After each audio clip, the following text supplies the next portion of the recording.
We're going to start that over.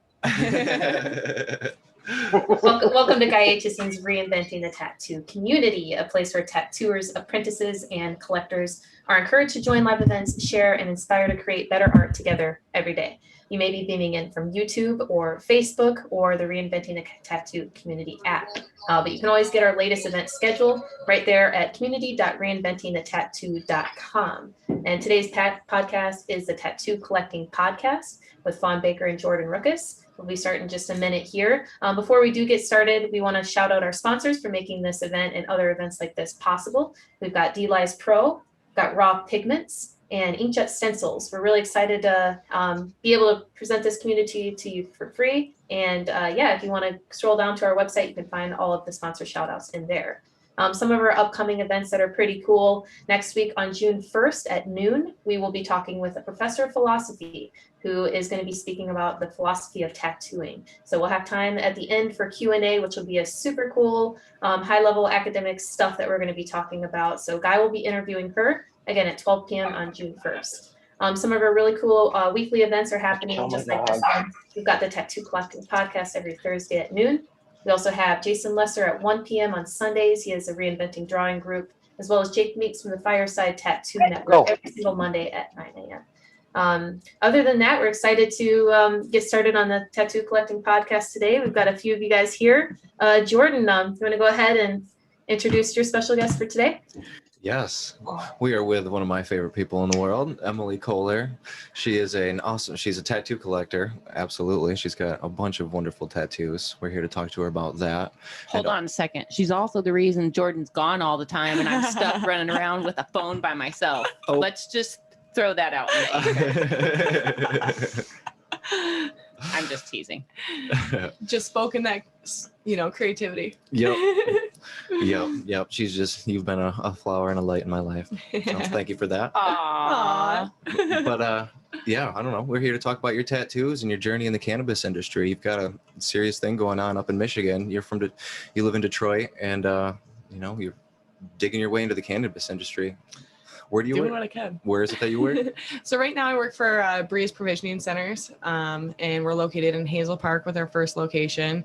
One of the biggest stores in the state, so we just get the opportunity to really work with a lot of different people, get our hands on a lot of cool products, and really just trying to influence the cannabis community in a positive way and help break the stigma of cannabis right now and get it more accessible to everybody so everyone can enjoy the healing benefits of cannabis. Right. How long has it been recreational in Michigan? It's a year and a half. 3 years. Yep. But that's it. Yep. As far as like when we voted it in, 3 years, but as far as when the first shops opened, it was 2019, like fall 2019. I remember it was taking a while where everyone was waiting for dispensaries, but it was recreationally legal, but things were still weird. Yeah. I mean, dispensaries in Michigan have been going on since 2008, but just the whole game flipped the past, 3 years and everything leading up to where we're at right now. But it's fun. It's wild. Emily, are you familiar with Todd, who's joining us today? I've seen Todd through this podcast before. Todd is one of my favorite stoners, so I'm glad that Todd's joining us today while we're talking about weed and tattoos. He's the perfect one. Todd's fun. He's always got fun stories. I feel like all of our shows kind of are like weed and tattoos, but today's especially. Right. Happy to be a part of it. This will be a very cannabis-friendly episode. Happy to be a part of it. Thanks for having me. We're all from Michigan, too. Oh, wow. Like, we're all... Oh, this is a whole Michigan crew here? Yeah, we all happen to be from the Dirty Mitten. Oh, wow. Look at that. I like that. Todd, where are you from? I'll be in Detroit today. Oh, very cool. Nice. What are you doing in Detroit? Oh, I got to go to the airport, pick someone up. Where do you live right now? Port Huron. You told me this. Where? Port Huron. Oh, okay. Very cool. I've spent a lot of time in Port Huron. My dad used to live there, so grew up hanging out around there. Cat in the background here. Producer number 2 here. He's just checking things out, making sure everything's good. He just made sure the painting there was aligned right. I seen him push it up a little bit. Oh, it's so funny. I wake up many mornings to messages from Todd that are either weed or tattoos. What's going on in your life right now, Todd? Trying to book with Megan, trying to figure out when we're going to do my tattoo. Are you ready to talk about that project yet, or is that going to stay undercover Nope. for a little while? Okay. That's undercover for a bit. All right. All right. Kind of like Keith's back. Have you talked to Keith about his back yet? Yes. Yeah. Have you seen it yet? Yeah, he showed me. I don't think he showed me yet. Not yet? I tried to get him to show me a million times. He won't show me. We gotta have because him he's on not here. done. He's like, no, I got to see it. Or he's like, I got to finish it. Yeah, I think he said it. I mean, I think it's supposed to be done, but he wants one more layer on it. Like he wants it to be Yeah. bigger and more. And Nice. but Nice. I'm so excited to get into your leg, Emily. Oh man. Woo! Yeah, we have a really big piece going. You want to stand up real fast just to show kind of where the outline is kind of headed? Where should I stand? Let's see. We go into that one. I guess it might not show up really well right now. Doesn't show up well in the picture. There's a lot of outlining here to show where we're going to go, but this big piece there is going to be a cover up. But Here. yeah, we'll get into that. We'll Goodbye, get back into that with a better camera here. Yeah. Go ahead and talk about where you guys are going with that, and I'll get this other camera. So we're basically turning her leg into a lace agate. So we're going to get super biomechy with it, but it's going to be more, I like to call it a mineral mech. Mineral maybe. mech. I was gonna say, what do we decide? Mineral mech. Right. Yeah. So it's going to be lots Okay, of layers can of you color. Oh yeah.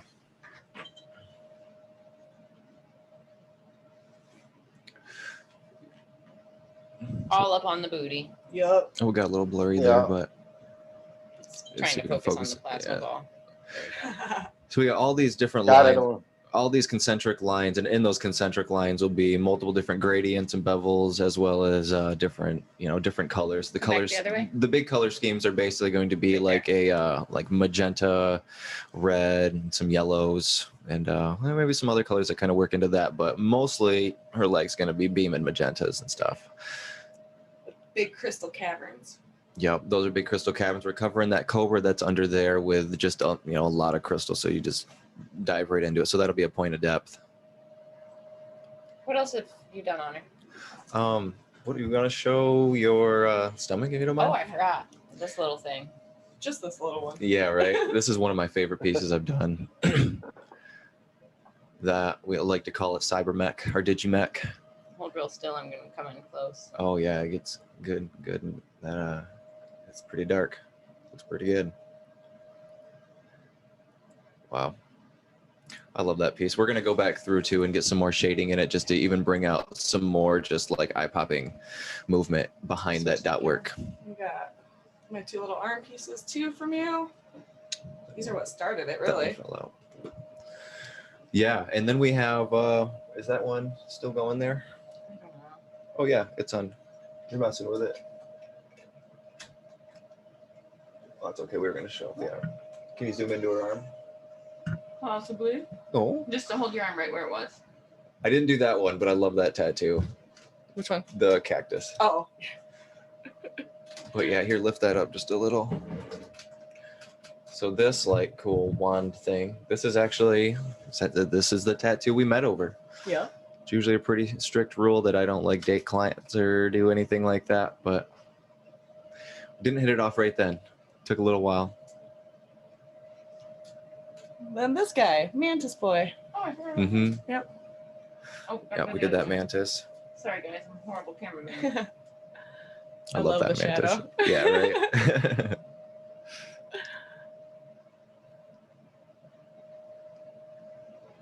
The perfect condition for my wonky arm. Yeah, you'll have a nice collection on that arm. I like that. Look at that detail. I love them.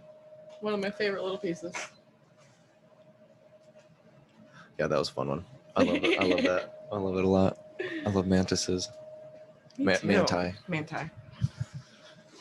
So how long ago did you work on her leg? That was probably, what, a week ago? Yeah, a week or two. Yep. And it's already healed, ready to go back in and do some more. But we definitely have at least 5 sessions on that. Yeah, this is I gonna be think a long it'll one. be a big one. A lot of it's just going to be big color fills, but it's going to be so much fun to do it. Can't wait to get into it. Whew, me too. Yeah. But it's a lot. It's a lot. It's a lot. I was like, oh, this isn't gonna be a big deal. No, this is gonna be fine afterwards. So like, yeah, I was completely wrong. I think the fact that I was so comfortable with you made it Me bad. ready. Come on, girls, get back. Get back. Come on. Oh, Todd. Yeah, my brain was definitely not ready for the pain I was about to endure. Yeah, being in that comfortable Yeah, mode like I that. just showed up to the shop. There's plenty of times I'm there and I don't get hurt. So I don't think my brain was ready to sit down and get that pain. I do think that sometimes there's this funny thing where like you do almost get too comfortable, and when you get too comfortable, you then start to like, you don't feel like you have to be tough. Yeah. You know what I mean? Yep. Like when I work on like my sister or my super good friend Allison, like I know both of them can sit like troopers, but every now and then we'll have that session where we're like 2 hours in, they're like, it kind of hurts real bad, and I'll be like, all right, well, let's go smoke some weed. Yep. Right. Yep. That's what I'm like, prepare for that, because You're almost so comfortable, you're used to being babied. Yeah. And then I become your torturer. yeah, absolutely. And I used to be able to tough it out and just be like, all right, don't show any feeling. You don't feel things. You don't have emotions. Pain, what's that? 7 hours in, no, this doesn't hurt. Right. And now I'm like, ooh. And as the one tattooing you, I can say it's like, I feel more empathy and stuff just because I know you. I know like, Right. where your mind's going and stuff to some degrees. But I think it's a fun process. Yeah. I like it. And I feel really lucky that we have that. Absolutely. We can share that. It's been really fun just to get the hours drawing on it too. And like you said yesterday, just sitting in, thinking about it. And I don't know, the idea popped up real quick. We were going to start on a different project. And then 2 days before changed it to start the leg. Right. Yeah. We got a big, really cool idea for her back. So you want to kind of describe what that's going to be? Yeah, I have. So right now I have like a Medusa with a crystal ball, and then I have like a vampire. So it's kind of my scary bitch back, I call it. And I want to round that out with my other favorite scary bitch, a wicked witch kind of, idea. Oh. the little ash sprite. floating. Look at it. Yeah, I was trying to catch it. I was pointing. Yeah. Look, there's a whole bunch of them. We always used to Love it. joke around that those are like spirits of our homies chilling in the smoke circle. They're sprites. Yeah. They're sprites. Little dark sprites. But yeah, what about the back? Yeah. Sorry. It's the weed. It's the weed. Yep. The bad bitch back. Yeah. So finish it out with a nice and spooky kind of Wicked Witch castle with those dark black and gray, shadowy detailed, and then bring out some like bio coming from my hips, have it like trees in the forefront leading back to this castle up my, Kind of like up the hips and around the side. yeah, and have some like green glowing in the back. I don't know if you Dark, know how I scary, feel about silhouetted architectural castle. tattoos. I do not but know. I like architectural Okay. tattoos. What if we collab on this piece? I just know I need some Fawn Baker on me. Because this is such Wow, a Fun to we've work been on you. talking about this a lot and Yeah. figuring out what we want to do do a collab, and I know we've been talking about it for a while, and I think something like this is going to be really landscapey too, and just have this depth where you're going to have this like dark Bob Ross feel, but also have like that bio at the forefront. I just like building spaces, whether it's a landscape or whether it's a bio space. I just like building the space. For the longest time, I used to like feel like I would hit a wall with like a painting or an idea where like I'd build the space and then like, what's the focal point going to be? And I'd just like stop on the painting because I couldn't think of the focal point. And then finally, thanks to DMT, the epiphany struck me that like the space can be the focal point. So like I can like, I don't know, I can get lost in like spatial details where like buildings are just little blips and little pieces of a bigger picture, or I can get lost in like this one nook inside of like this curve of an arch where if you look at it just right, it looks like a whole nother galaxy. Or like if you look through this arch just right and you see the stained glass off in the distance, it turns into a whole nother realm of like real things that exist.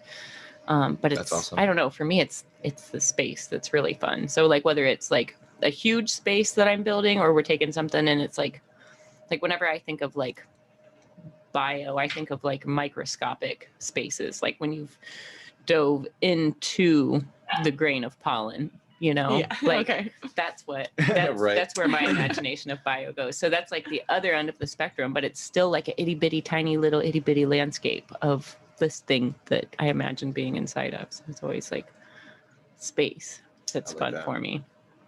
Kind of You fill it very well. Thanks. I try.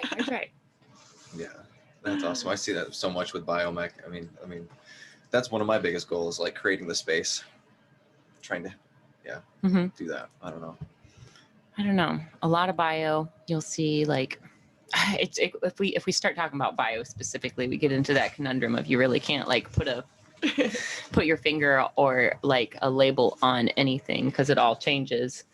But I don't know. I think the bio that pulls my trigger is the bio where it looks like you've got a space and then an energy source. And then I like that dance between the actual space, like whatever physically makes up the space that we're looking at, and then how that energy source reacts with that space. That's what's interesting for me. So, there's a whole nother brand of bio where it's more like, horror mech or like putrid mech but I like the stuff where it's like, abstract, as if you're inside of something, as if this body part has been turned into the inner workings of something else. I just like that you can throw the word mech on anything and make it bio. You know what I mean? Like, like you could make a sleeve out of this microphone called music mech. Right. Music mech. Yep. Music mech. Mike mech. Mike mech. Instead of mech Mike. Right, Mike mech. That's his DJ name. Sounds right. So, are you going for full coverage, or are you just like have tattoos planned and however it happens, it happens? I definitely want full coverage. Yeah? But I want How old are you? 28. Okay. Yeah. You're further lots along than I was. Long time. Yeah, you've lots got of a head time. start on me. Okay. Yeah. Damn. Yeah, you're way for it. I didn't even start my leg sleeve till I was 27. Oh, wow. So until then, I had like my side pieces, my feet. That's it. You go for the hard parts right away. Right, armpits, feet, back. Knee pit. Well, the strategy was let's get the sucky stuff out Hand. of the way. And then I realized like how much sucky stuff there was. So now I've got like, when the time comes that I do my arms, I feel like it's going to be a walk in the park. Like they're so much littler than all my other body parts. Like there's just fewer square inches around these little sticks. Yeah. But also it's like, I've already had everything but my belly. I still need to get my belly done, but like I've already had all of that like soul rocking torso work that I feel like the limbs, they suck, but like the hand sucks, but it's more superficial. It doesn't rock your soul the way that like the middle of your back does or the middle of your chest does. I agree. Totally agree. Oh man. Yeah, I still am patient on getting in with Guy on my back. I need to get in sooner than later, but we'll get in soon. I mean, you say Definitely soul that hurt rocking. you, but you handle it like a champ. You're Yeah. chatting, smiling the whole time, painting. I guess you're right. Yeah, you didn't look like you're in pain much at all afterwards. The inner you did. struggle is real. Yeah. I guess that's where I'm good at just taking it, but yeah, the inner struggle is real. When it comes time to schedule with Guy, you should see if we could schedule it for a Thursday, or maybe we could do like a special presentation whenever your next appointment is, and like go live for the whole session. Absolutely. I think that's a great idea. I think that's a really No, great that'd be idea, awesome. especially with the setup that we have and being able to set up in different angles of how he's working, or Yeah, I being feel able to set, if you're talking, I'm talking, he's talking, we can have a camera on all of us and easily switch between. yeah, I think if, for instance, the three of us went out there together, Listening. I think we could probably literally go live the entire day and keep it entertaining, and maybe like call up buddies like Todd and just like keep the conversation rolling and questions happening. And like, I think it could be a really good, like, Guy's tattooed live out of his studio before, so oh yeah, I mean, definitely. it's pretty much set up for it. But most of the time, sorry, I'm stuttering. Most of the time when we do stuff like when we watch like Guy's videos, it's a lot of information that's directed towards tattooers. So if we're sitting there and we're talking about things that collectors need to know, I think that'll be a really special experience. And we can like pick Guy's brain a lot about what it's like when he and Don get together and work on each other. there's a lot of like method to the madness of how Guy has hyperspace set up and like why he has the windows there and why he has certain distractions and other distractions are not around. But I think it would be a really good opportunity. Like if we're live all day on whatever platform, we could get a lot of collectors to beam in with whatever their questions are for us. And, sometimes the questions, like when you're watching somebody go through the same thing, then the question presents itself. Oh, I know that but feeling. Like just sitting at home, you're not going to be like, here's the thing I want to know. Yeah. I like that. I definitely like that. But we should see if we can arrange that for your next appointment. We're a lot more advanced in all this too, like since then. So we have the technology. We have the power, Jordan. We have the power. I love it. Didn't we hear some ghosts one time outside? We heard some weird stuff. We talked about ghosts on last week's episode. I heard. But yeah, we were walking around with the little Shure condenser mic that like clips into the phone. It's a nice little mic, but like as we listened back, you could hear these distinctive clicks, and we're in the middle of nowhere. There was nothing mechanical that could have made these clicks, and they were kind of like offbeat, like someone was communicating. Definitely. Just I've never we got the mic, anything like that before. Because what we were trying to get was like we could hear the frogs, the bugs, the birds, everything. It was just insane, like cacophony of noise, like out there behind guys. And we were getting those clicks through. We were just trying to figure out what the hell are these weird clicks that we're getting. Like they're recorded in one of our recordings somewhere. That was cool though, right? I think you're a magnet for supernatural things. I think I definitely am. Jordan definitely is. He's seen more UFOs, space aliens. Stay out there. Stay out there. We're getting so stoked. June 1st, that's Alien Day. Prepare to get fucking stoked. They just had a 60 Minutes on like 2 days ago. 2 days ago. And I showed her yesterday. We both watched it for the first time yesterday, but somebody commented on a status that I made about a UFO that the like Navy scene came out in the Pentagon. I haven't watched the 60 Minutes one, but a lot of my morning shows have been talking about said show and talking to different people on it. So like it's like you can't get much more legit. Like, you really can't get much more legit. Gail is like, talking about aliens. You know what I'm saying? Yep. When Gail is like, well, what do you guys think about this? Well, one of the photos that they released looks exactly like the one I seen when I was driving down to Detroit. Yeah. And it was close to, we got an Air Force base down by us, Selfridge. So it was right by there too. So, but just seeing that, it was amazing.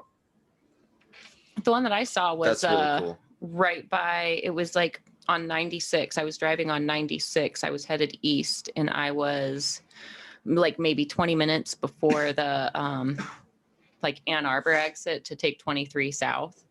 And then I continued watching it for like another 20 minutes. So it was like a 40-minute experience that I'm watching this thing. It wasn't a quick sighting. Like I watched this thing for a long time, like blipping in and out of sight. Like I watched it long enough that I debunked it wasn't a glare from my watch because I saw it whether the window was up or down. So it wasn't a glare because like if you see it while the window's rolled down, like debunked. Right. But like I could just watch it, and I'd never had an experience like that in the daylight. Like I'd seen things at night where like it was in the day. It was daylight. It was and I was like moderately baked. I wasn't like super duper ripped and daytime baked. Yeah, I was driving. I was driving baked. I was functional baked. I was functional baked. I like that. But yeah, I always had a feeling, as skeptic as I am of sightings and things like that, I always had a feeling that like there's more than just us. But that was the first time I'd ever seen it. And I want to say it was probably like 5 years ago. That's really cool. Where'd you see yours, Todd? Oh, just before 23 Mile on 94. Okay. Emily and I seen something really weird in Death Valley. I think I told you. Super I think I told you about it. I told Marty all about it. Like Marty Holcomb. We had a good conversation. That was one of my favorite conversations I've had with him because he was getting so excited about it too. I'm like, yes, this is what we got in common, Marty. Oh hell yeah! Okay, yeah. Oh man, no better way to get along with me than bring up aliens.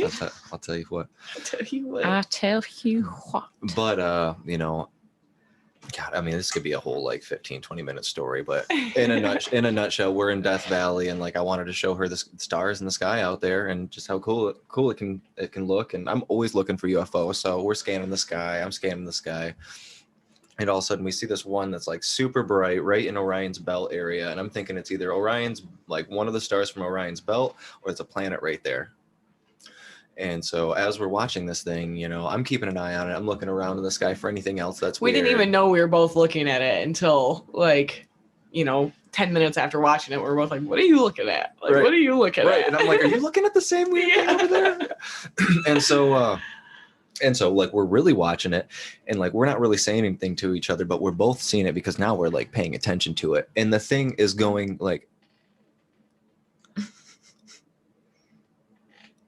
making these weird little movements and going down. Vertical. And I'm looking at other stars just to see if my eyes are doing something weird and stuff, and it's not. And I look over at her and I'm like, we're both like reacting at the same time. What do you see? She's like, what do you see? And I'm like, is that thing kind of moving to you? She's like, yeah, it's fucking moving. Like it's doing the things. It would like jump, and we both and like, oh, okay, cool. I'm not just seeing this. Like you're reacting at the same time I am. So like we know what's happening. Oh, it did the thing. It did the thing. And so after watching that for a while, you don't get any answers or anything. You just see it do weird stuff. It's not like it's going to come down or anything like that. So it's not like you can like validate anything. It's just like, that's weird. That's in the sky. Cool. Let's look at other stuff and see if it does anything weird again. So we look, every time we look back at it, it's pretty much dancing for us when we're looking at it. So sounds crazy. Sounds fucking crazy. We just wanted to be like, we're like, all right, well, maybe there is some like connection of consciousness with him or whatever. We're just kind of like playing around, just like joking. But I'm like, I've had other weird experiences where it was kind of like that, but I'm not necessarily like, oh yeah, they can hear our thoughts. But I'm feeling that once you like connect with it, it knows. It knew. I think there's like a symbiotic connection. Like, I swear. Like it's like the I see you, see me, I know you know, we know. So very much. So we asked it. I'm like, if you are a UFO, and we're like kind of giggling about it. Like, I'm like, let's just ask it. Let's just do it. I'm like, I've had responses in the past. There's UFOs other people in the park. Like, we're just standing in the middle, like, if you can hear us. Right. I'm like, if you can hear us, if you are something weird in the sky and you can hear us somehow or connected to me and like right here, like move left and right. Instantly. We're like, what? We were both mind blown. Like, no shit. Like, we were just like grabbing our knees, like, what? Freaking out. And so then giggling, fucking all giddy and shit. We're like, let's see. We're not tripping or anything. We were smoking blunts, yeah, but like, we're not tripping or anything. Yeah. So functional high. Yeah, we were traveling high. Yeah, right. We're traveling through Death Valley, having a grand old time, driving everywhere. Like, and now it's like nighttime. We're gonna watch the sunset, see the stars, and so that's what we're doing out there. And so ask it again. We're like confirmation. So let's ask it. Go up and down and yell the same things, go up and down instantly, no delay, straight up and down.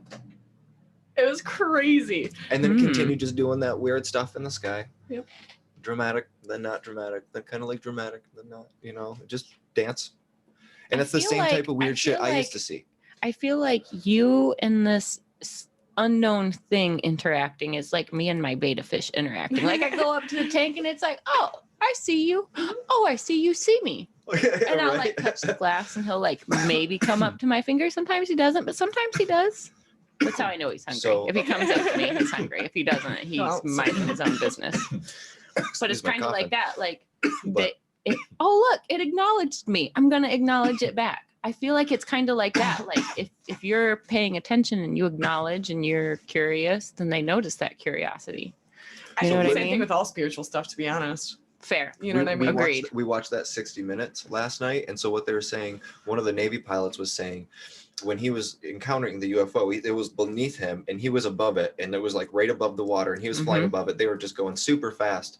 But he said it was mirroring his movement. So it was doing what he was doing. And as he was going down, it was going like up to it. So like, if he would move, it would move with him, but then it would like come up with it. And they have it. It's like on the tracking thing and everything. It says its altitude. It says all that. And that's when like they'll go right into the ocean or they'll zip away super fast. Okay, let's cut back to you guys playing. Let's cut back to you guys playing with those squirrels. It was acknowledging Let's cut back to you guys playing with those squirrels. What about it? Same thing. Yeah. a conscious like A connection conscious shared. connection, Oh, and yeah, they right. choose to like play or Be not cool. play. Yep. Right. Yeah. I think that's Like I you think that's first going to have be to a big notice thing. one Like, another, and then you have to make the decision, like acknowledge it, don't acknowledge it. we Then you were talking decide, about be that. scared or be curious. If we can collectively acknowledge it, or even those pilots that are up there seeing it, like maybe there is a connection like that, and maybe that's all it took is for them to acknowledge, like, oh, hey, you're not This is real. from this earth. Yeah. Like, and there is some mind connection, and that's when things start to open up more. Because once we acknowledge all these and we start seeing they're there, what's the next step going to be? Are they going to try to like catch up with them and go right next to them and be like, hey, land? Are they going to try to shoot them down? Are they going to try to like make contact? Like, how are they going to try to figure this out? What's going to happen? There's got to be like a next step. And now they're creating a whole nother area of the government that's going to be taking care of all of these real UFOs, UAPs, unidentified. Or, you know what they're doing. You know what it is. Phenomenon. You know what I think. You know what I think is happening. The Men in Black are becoming an uncloaked organization. They're just going to be like the guys. Obama did reference to the be Men in Black when he Project was talking Blue about Book. it. Right. What was it, Todd? Project Blue Book in the 60s. Are you hip to this? That was real. School us on it. I want to know about the real Men in Black. You haven't heard of Project Blue Book? No. Oh, well, that was like where one of the, that started. yeah, that was like one of the government created like a little agency Okay. to take care of that, and the Project Blue Book was just like this huge thing of all these records of them, and they were trying to debunk them, and so they debunked a lot of them, but there were so many that weren't debunked. But in the end, at the end of it, it kind of like they passed it off as like Project Blue Book debunked it, but in reality, the guy who did all of Project Blue Book came out as like, no, like this shit was real. Like we were always seeing these things. But there's a lot more that goes into it than that, and I'm sure Todd might know a lot more. It's been a long time since I've done any research on that. It's just from I just don't think it ever got shut down. I just think it moved on to a new agency and they kept it going. I mean, yeah, I think that's fair. this stuff's real. They know it's real. They've known it for a while, and I also believe that one of the reasons why they keep on bringing it out more and more is that because people see they it. made contact. Well, I think their government's made contact with them, and they're getting ready to make contact with the world. I really hope so. I just imagine how that would change things. I think that's one of the coolest things to look forward to. I know so many people just don't like, it's not a big deal to them. And I think deep down it's a big deal to everybody, but I think people think it's like not real and so far away and it's not going to matter to them. But the reality of it is as soon as it happens, the whole world's going to change, because what's going to change is our idea of technology and the fact that all these other technologies can exist. And if you can go from one star to another, that's going to change everything. That's our idea of gravity, our idea of how we move any sort of matter in our life. You know, we might be fucking teleporting coffee cups from one room to the next after that. We might just be traveling through our wall to get upstairs.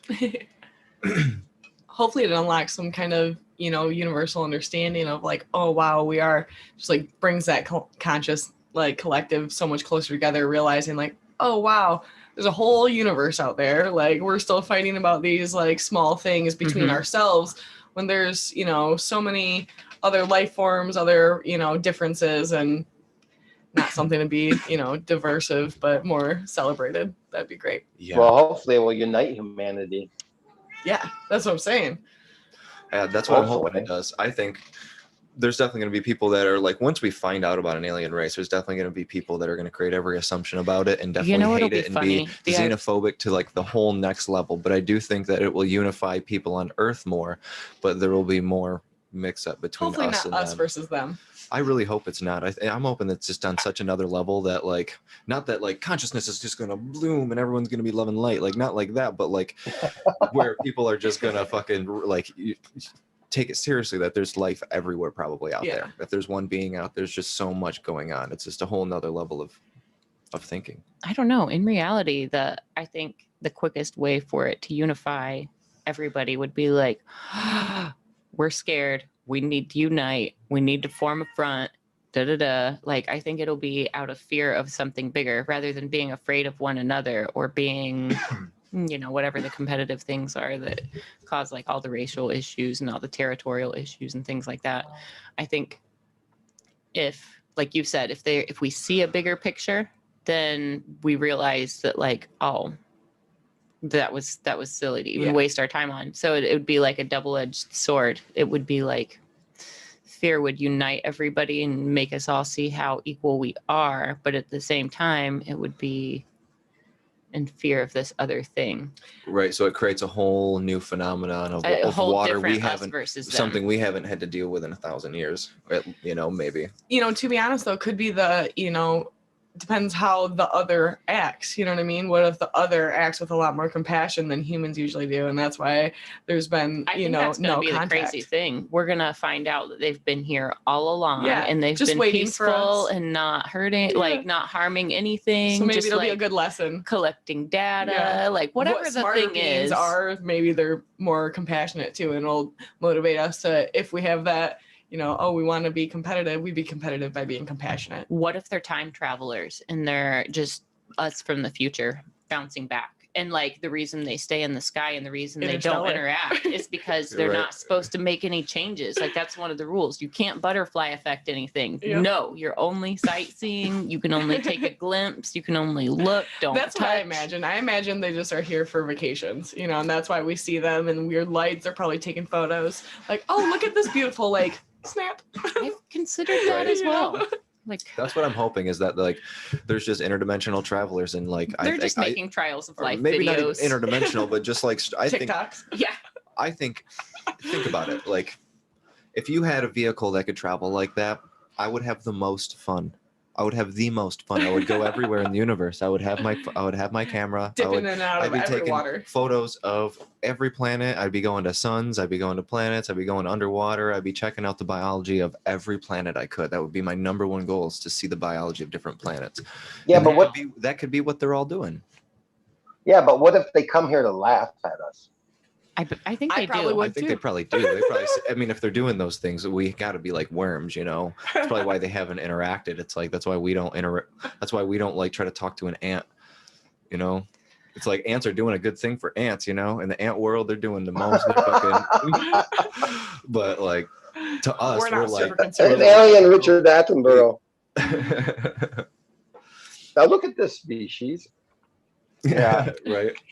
I hope there are cheerleaders though. And I hope they're like, Look at these come cute little on, humans. Get it? Look Yep. at you guys! Look at you guys Right. building Look at you things. trying. Look You at got you certain guys ones just that are barely following learning certain how to people. fly. Just like pushing certain people along. Yeah, Like could you're you doing imagine? it, man. Come on, keep it going, Jordan. Like you're almost there. What With this about science here? experiment, What you if- could get there. What if we were Hey, like one of the racehorses theories, for though, them? Like was- they're just sitting there watching us, and they're like, "Come on, fun, Yeah, right. succeed at this, That's awesome. do this thing, What'd you win say, me some Todd? money." I love it. Well, there's always been this theory that we weren't from this earth to begin with, that we were planted here, and that this is some grand experiment, and that they Feels come that to way. observe their experiment.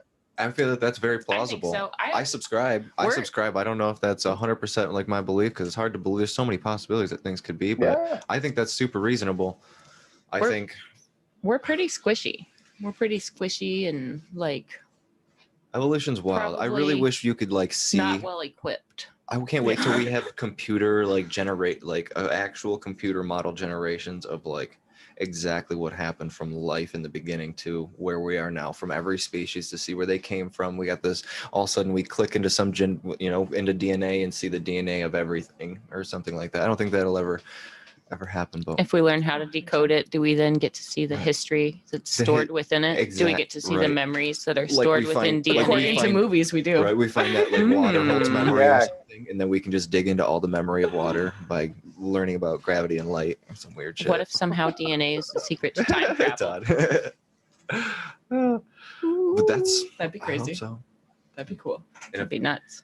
You'd think we would be interacting with time travelers a lot more if time travel was ever possible in any Maybe reality. we do interact with them and we don't know. Maybe those are the people who hold Maybe over those the Maybe are door they at the gas just station. can't. You travel back in time, but you're in a different plane that don't allow you to interact with the Right. actual plane that you're visiting. Kind of like what you're saying. One of my clients the other day subscribe. suggested the idea of like sometimes when you don't necessarily feel alone, or like you feel like there could be spirits around or whatever. What if it's a you from a different dimension or you from a different time? And I was like, what? You mean I could be time traveling and checking in on myself? I totally would. I'm nostalgic enough that I would be like the most chill, calm times in my life. Like I'd go back and chill in that moment and like, oh, that was a cool painting. Let's check in on that painting that Fawn was working on. Like future Fawn wants to check in on past Fawn. That would Let's be go super check cool. it out. That would be super cool if you could, like To be like your own passively- ghost. to be able to passively Very like, ghost interstellar. Maybe that's like what idea. deja vu is, you know? Be your own ghost. Deja vu's weird. Yeah. Deja vu That is shit's very weird weird. because like that shit's so real when it happens. Feels I'm more like, real than man, I dreams have do. been here, Yeah. and then it'll go on for like 15 minutes. And like, why is this so familiar? I don't know. We got to talking about premonitions last week. How come Promenading. promenade? And I got promenade. You have been over here promenading. So Durbin Cervena have a second home they just rented out in Vegas. And as we were helping them move the other day, Cervena had this little shelf. And it's like a little Victorian wooden shelf. It's all like spindly lathed, and she takes it apart into two pieces, and she starts like taking it apart into smaller pieces. I'm like, oh, don't! It's gonna break. You're gonna break one of the spindles. It's not gonna go back together. Don't do it. Don't do it. And then out of nowhere, what happens? I broke. One of the spindles broke.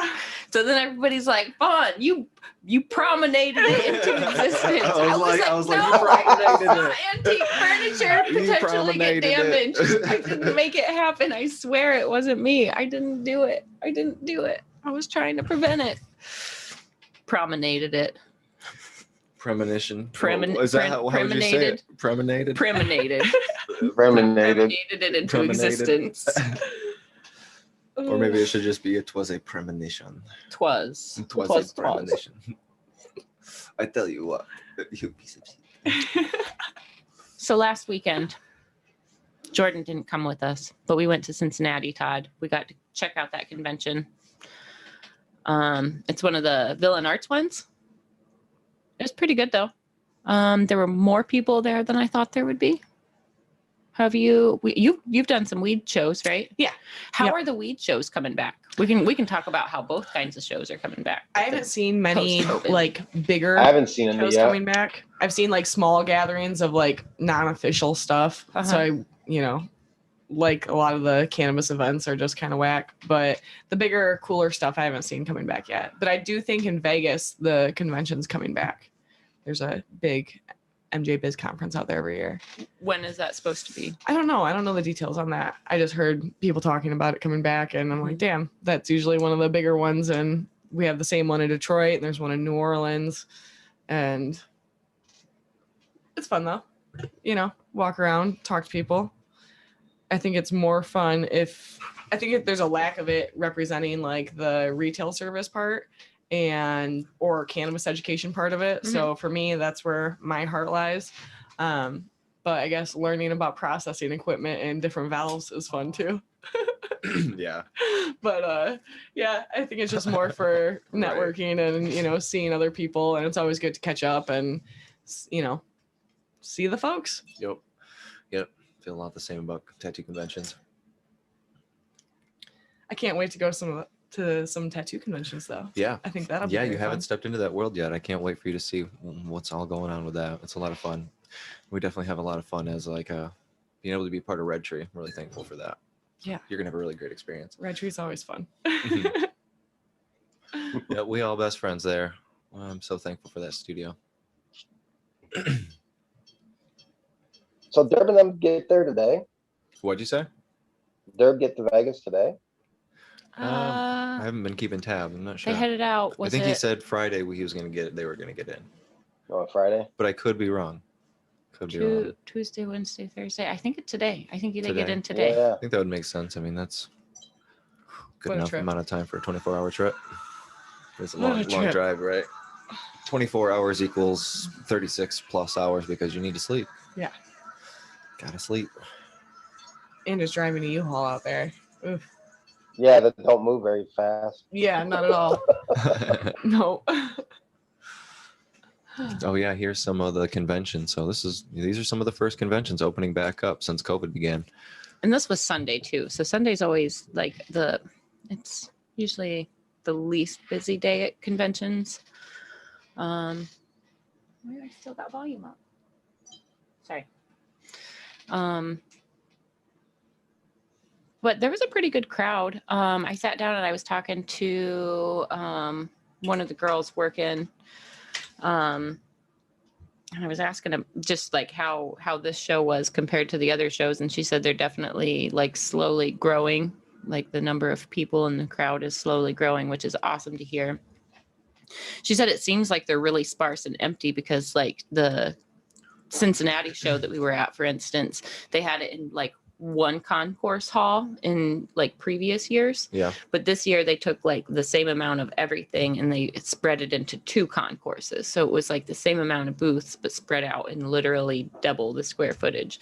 So it seemed much bigger and much more open, but like the aisles were really like 15 feet across. So like the booths were really far apart. I mean, they were like side by side, but like, so there was plenty of space for people to stand in between and make way. Okay. But I was seeing how creepy I could be. Almost back to normal. You see how far away I would stand on people and creep right in. Right. So there were people walking around asking people like to cover their noses and stuff. Right. So like, right. I'm sure there were people in the crowd that weren't taking it seriously. But you know, now we're getting into that gray area. Like. Yeah, we're getting into the gray area with like mask or no mask. Yeah. See, I'm vaccinated, so you know. Yeah, we're getting on the better end where this doesn't look so surreal, you know, in the middle of a pandemic. You know, we're at the end of it and things are starting back up, and it's cool to see people getting back to their real lives, because in the tattoo industry, for a lot of people, this is how they're making all their money, is going to conventions. And that's what they did, is they traveled and did conventions. And as soon as that shut down, that was always a super reliable source of money. You knew you were going to make money at them. You knew you're going to bank out. And then to have it just taken, it's like, oh shit, I guess I got to build clientele in one spot. You know, if you're so used to traveling everywhere, then all of a sudden now you got to hunker down, a little change in lifestyle.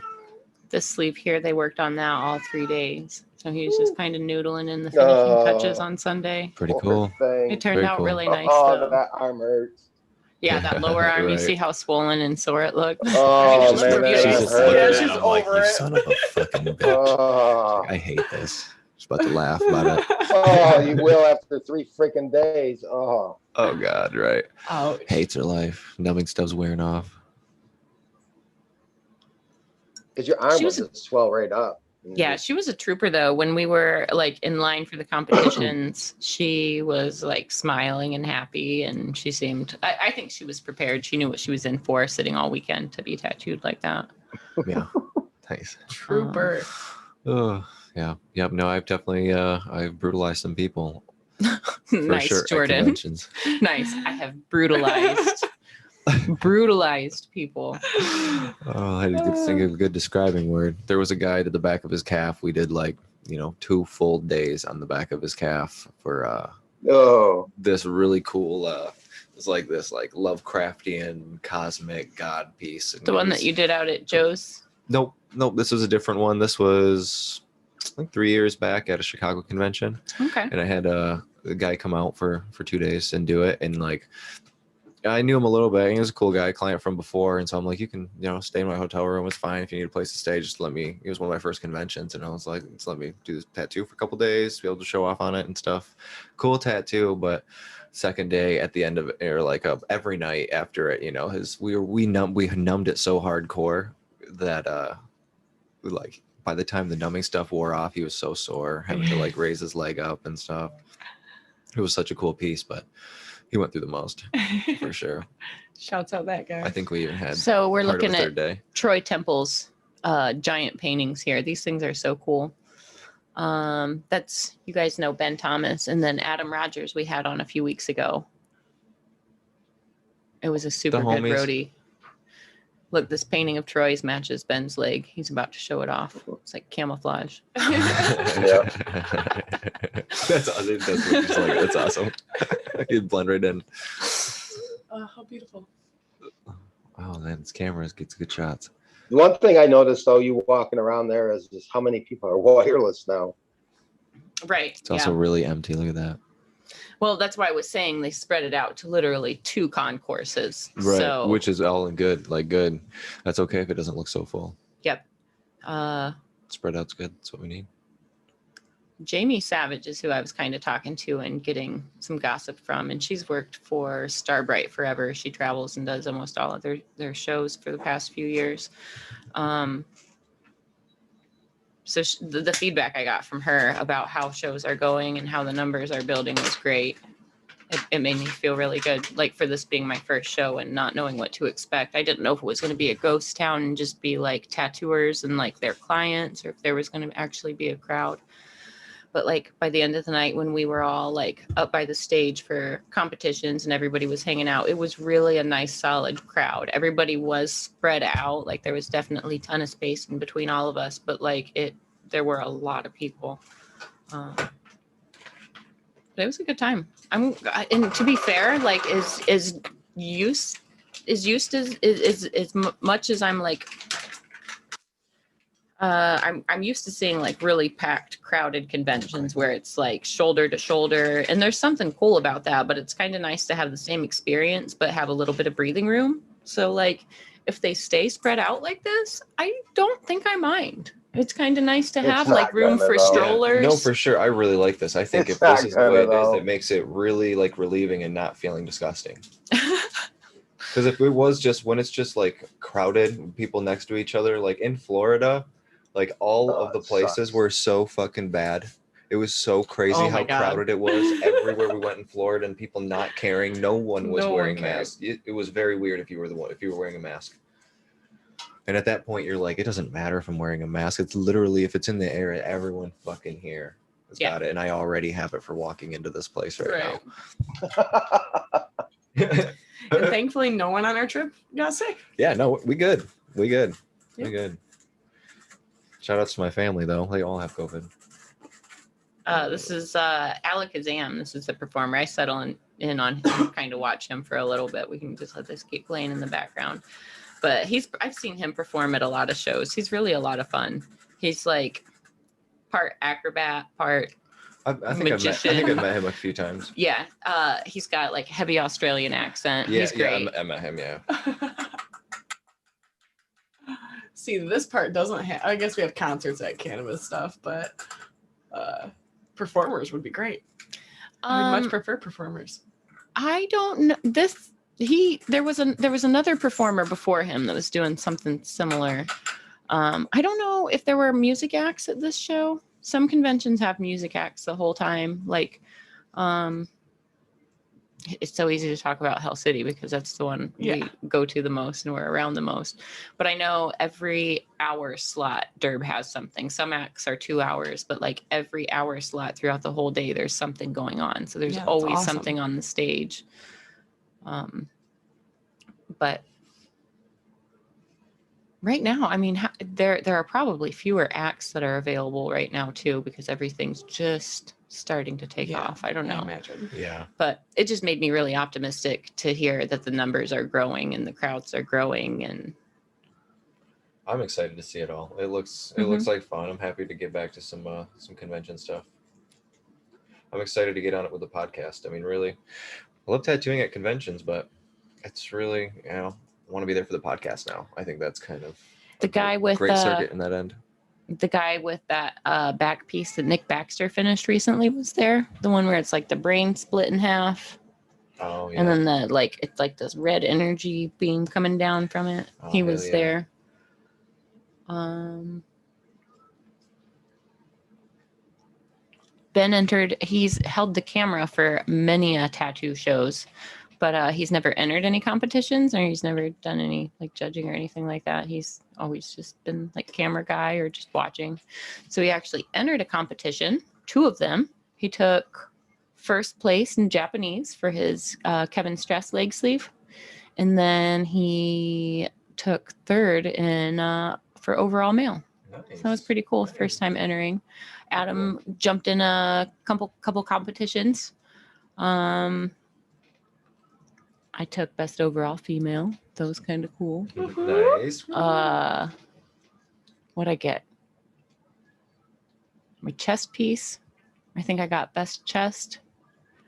best back, and overall female. Hell yeah. But there were some super rad leg sleeves. Like, it definitely was not an easy decision or shoe-in. There were a solid 6 leg sleeves that were like great for what they were. So it was just like, what do you do when you've got like 6 pieces that are all solid, all from like foot to hip, but they're all totally different genres? That's awesome. That's where it gets challenging for judges. And that's I'd where love like to see a picture of all that. So how cool. Sorry. Go ahead. I was going to say, you've judged a few tattoo conventions, right? Yeah, you have 2 now, right? Mm-hmm. What we need to do is we need to start judging together and going live while we judge. So like, it's the best way to learn. Like, when you get to see this stuff super up close. I think the Cincinnati one was the last one I judged, I think. Last year. Cleveland? Oh, no, it was Cleveland. Cleveland. Yep. So some shows will have like a cameraman, and they'll have like screens and projectors so you can actually see the tattoos that are being judged, or they'll at least take a photo and showcase them for a moment. I really love it when that happens, because then the crowd can see like what everybody's looking at.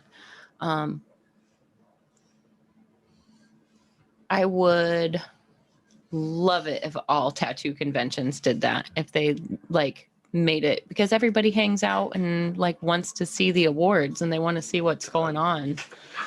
And right. I think, yeah.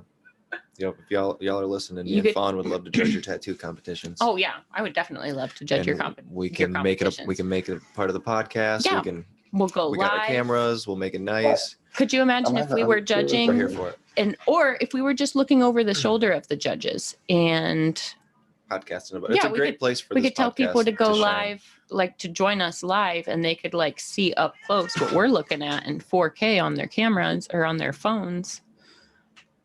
So much potential, so much possibility. I had so many ideas like being there this weekend, like, okay, so next time this is what I got to do. And I think it'll be pretty easy to get permission to do some of the things I want to do as well. I don't know. I just feel like it'd be fun.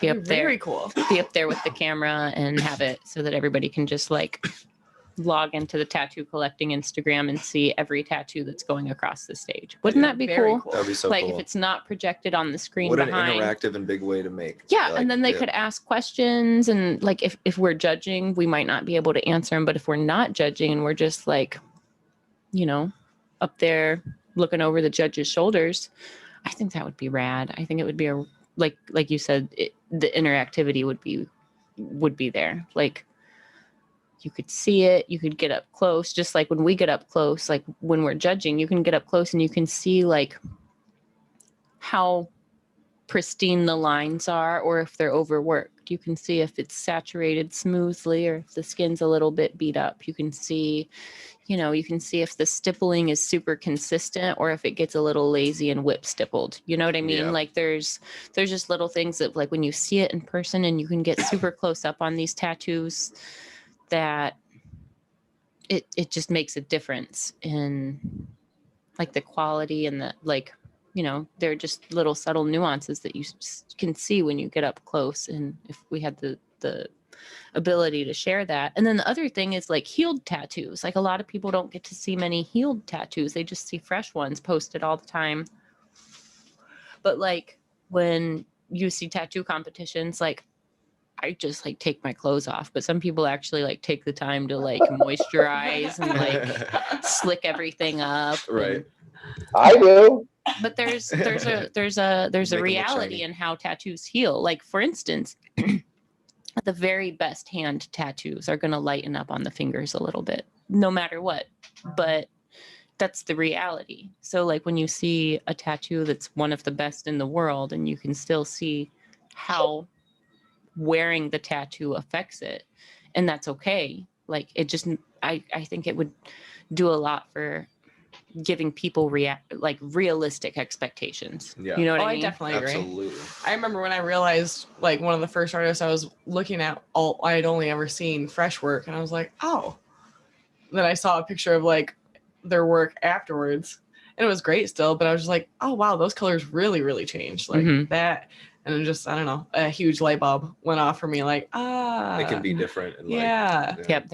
There's not that like it's dishonest to only share healed work, but like there's like as a collector, there is an expectation. You know, you want your tattoo to meet your expectation, whatever that expectation is. And you don't want them to think like, you know, look at the picture and be like, oh, I wish it looked as good as it did in the picture. Yeah. Yep. Like that's at all. But when you can look at some of the very best tattoos in the entire world and you can see that like, oh, they do settle in, and like, oh, I remember seeing the fresh picture of that and it looked so dark, but now it looks light and soft. Or like, oh, that looked so dark and solid, but now it looks like soft on the edges and things like that. Like just the reality of how tattoos hold up. And it doesn't make them like a not good tattoo. It's just the reality of, you know, it's a piece of art that you wear, and it is organic and it's part of you. And, you know, like even that, I almost think that even the act of wearing a tattoo is almost part of the collaborative process to it. You know what I mean? Because it's going to change over time. And, you know, if you get injured, that becomes part of it. If you, right. So all things need to be considered.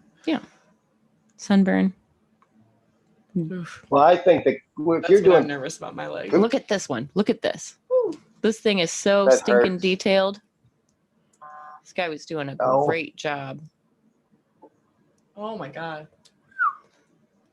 Look What at is how it, Mayan crispy that calendar? is. Yeah, he was doing a great job just being patient and meticulous with it.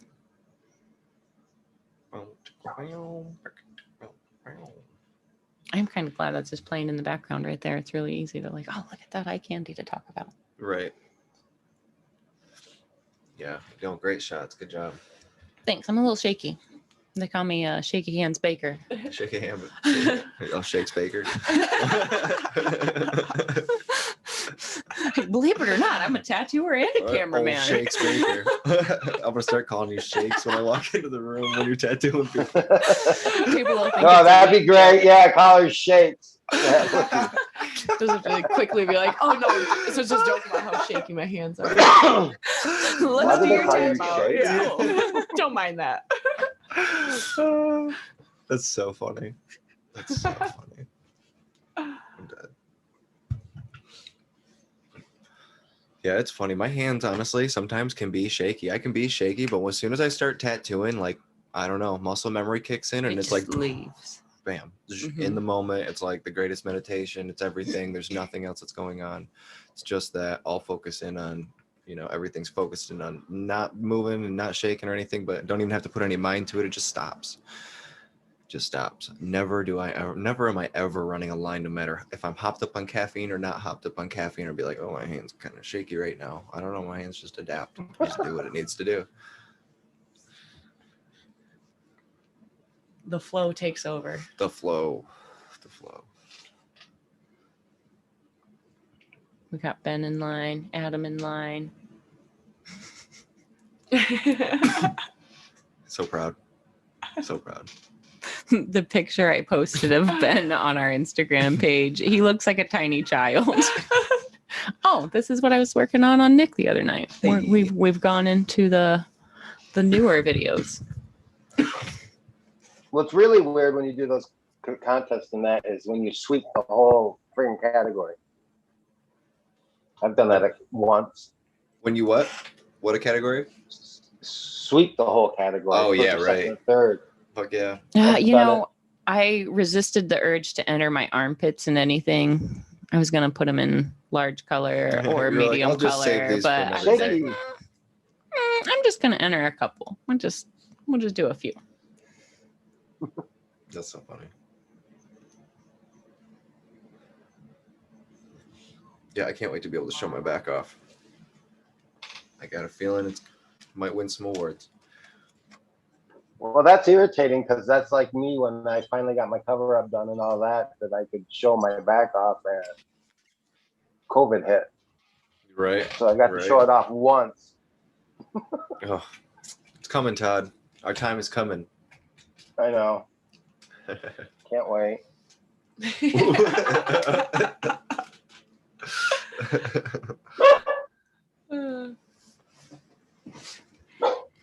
Mel. Shh.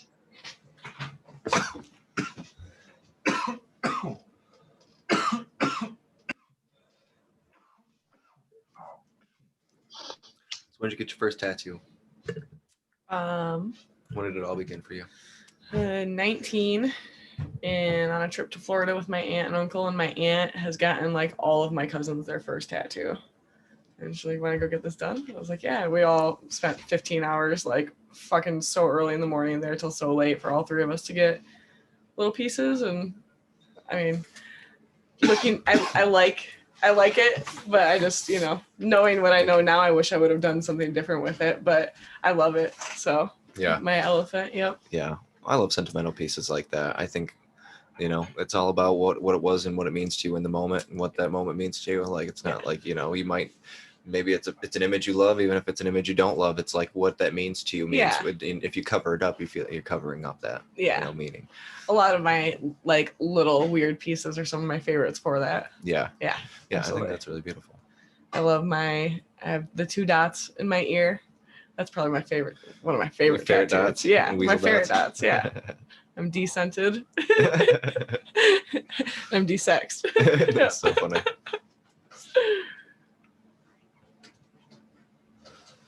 But yeah, I mean, I have lots of ideas for where I want to go with it. I just want a big smorgasbord because I love a lot of different styles. And I didn't, the past year especially, learned so much about all the different styles of tattooing. I'm like, damn, well, I really like bio, but I really like geo, but I really like the cyber stuff. And then whatever I got going on my back, I like. So I just want to put together my little random collection. One leg be geo, one leg be bio. And my back's doing whatever that's doing. I have my cyber chest, my random arm, and then I'll have my weed arm. I feel like it's going to come together really beautifully. Yeah. Really beautifully. I've loved it so far. You really can't wait for this leg piece to start coming together. Leg piece is going to do some crazy stuff. It's going to be crazy. Some crazy stuff. That's the fun part, though, as it slowly comes together. You really start seeing it. It just becomes more than what you imagined in the first place. Yep. It's like, oh, that's what you're doing there. And it's like, oh, why are you doing that? Oh, I didn't even think about that color being there. And it's like, oh, I see. And make it dark like that. And it's like still things that like I come up with in my brain while I'm doing it. So I'm like, that's how my brain's reeling. I'm like, oh, yeah. And then that color's cool. And then like, oh, yeah. And then that shade with that color. I'm like, oh, man. It's like I'm spectating myself while I'm working. I think that's the most fun part about the leg project is not knowing. I have zero clue what this is. You know what I mean? Like, yeah, we looked at rocks together, but like, but as far as anything else goes, whatever you do, you do. I'm just going to be a spectator as it happens too. Like, oh shit, what you doing with that color? Okay. Right. I appreciate the trust. Yeah. That's just really fun and takes so much of the pressure out of my brain. It's almost, like I said, takes too much pressure out of my brain. So to be able to try to dictate like what you need and what you want for like every little piece of it or something like that. Yeah. You having to like know everything and this has to be there and this has to, it's like you can just let that go and know that, your artist is going to be able to. Yeah. I mean, and from right off the bat with you, that's how it was with my arm. I showed up and I was like, oh, that is not what I thought we were doing today, but run with it. Like, I don't even remember what I told you I wanted. So, yep, that's perfect. Let's do that. And yeah, I don't know. You made it very comfortable right off the get. And I've always loved it. So I'll just let you do your thing. I think that's the cool thing about actually, that's why I want Fawn to work on me too, is because, there's just zero pressure when you're going to real artists. So it's like, cool. You see this leg? Here's some rocks. I like it. Do what you want to do. I'm kind of serious on the back piece. I was just gonna say, but the back I feel like might be. I feel like that might be right up your alley. We do this like dark but colorful, like green glowy, kind of like semi-gothic bio-y big thing. Doesn't have to be like little fine line where like Jesse Levitt type stuff, but like I mean, I don't know. Colors. The idea of like Gothic stone architecture branching off of a stone of colorful variety. With that glowing green light source. Not your style. Nah. Yeah, I don't know. I didn't think that it'd be something you really want to take on. Nah.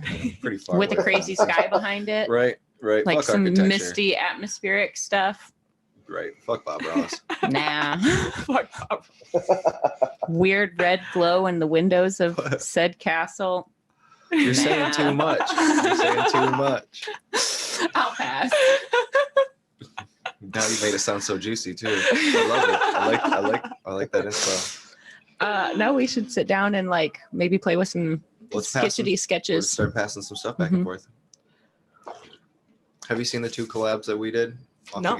The paintings. Mhm. I've Oh, actually, the paintings, yes. I've got some No ideas tattoo of collab, of how to approach some large projects, almost like the way like graphic novel illustrators and comic book illustrators, you know how they'll work in teams, and there will be like one artist who does the pencil sketch, another artist does the inking, another artist does the watercolor, and then the like sometimes there's a final artist that comes in for like all the final touches. I always thought it would be cool to render really large portions of the body that way, where like multiple artists come together, we brainstorm, we come up with the idea together, and then one person like takes the lead and just commits all the outlines, and the next person comes in and just does like the blackest black and gets all the black dark work committed, and the next person comes in and brings it to life with color, and then one person to like the finishing details. I've got, I don't know, it like if you could imagine like the way that an orchestra conductor like builds music, you know, like the way that, you know, I don't know, each little piece adds to the bigger picture. I think it would be cool to like deliberately build tattoo projects in the same way, where like each person has their niche and they're going to go in and they're going to do that and kill it, and the next person's going to come in and do their thing and kill it, and then at the end it's going to be better than any one of them could have done on their own. Right, because it could have only taken 2 and 2 minds to make that stuff, because but I mean that's the goal of any collaborative project, but like just to do it like distinctively like comic book artists do, and you know, illustrators, like I just Be fun to do it that way. I think it would be fun, and I think big projects would come together very, very quickly.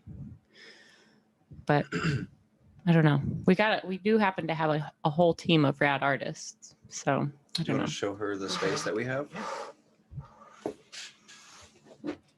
Emily keeps taking her clothes off for us. I don't know which side it is. This is open, the side facing us. Yeah.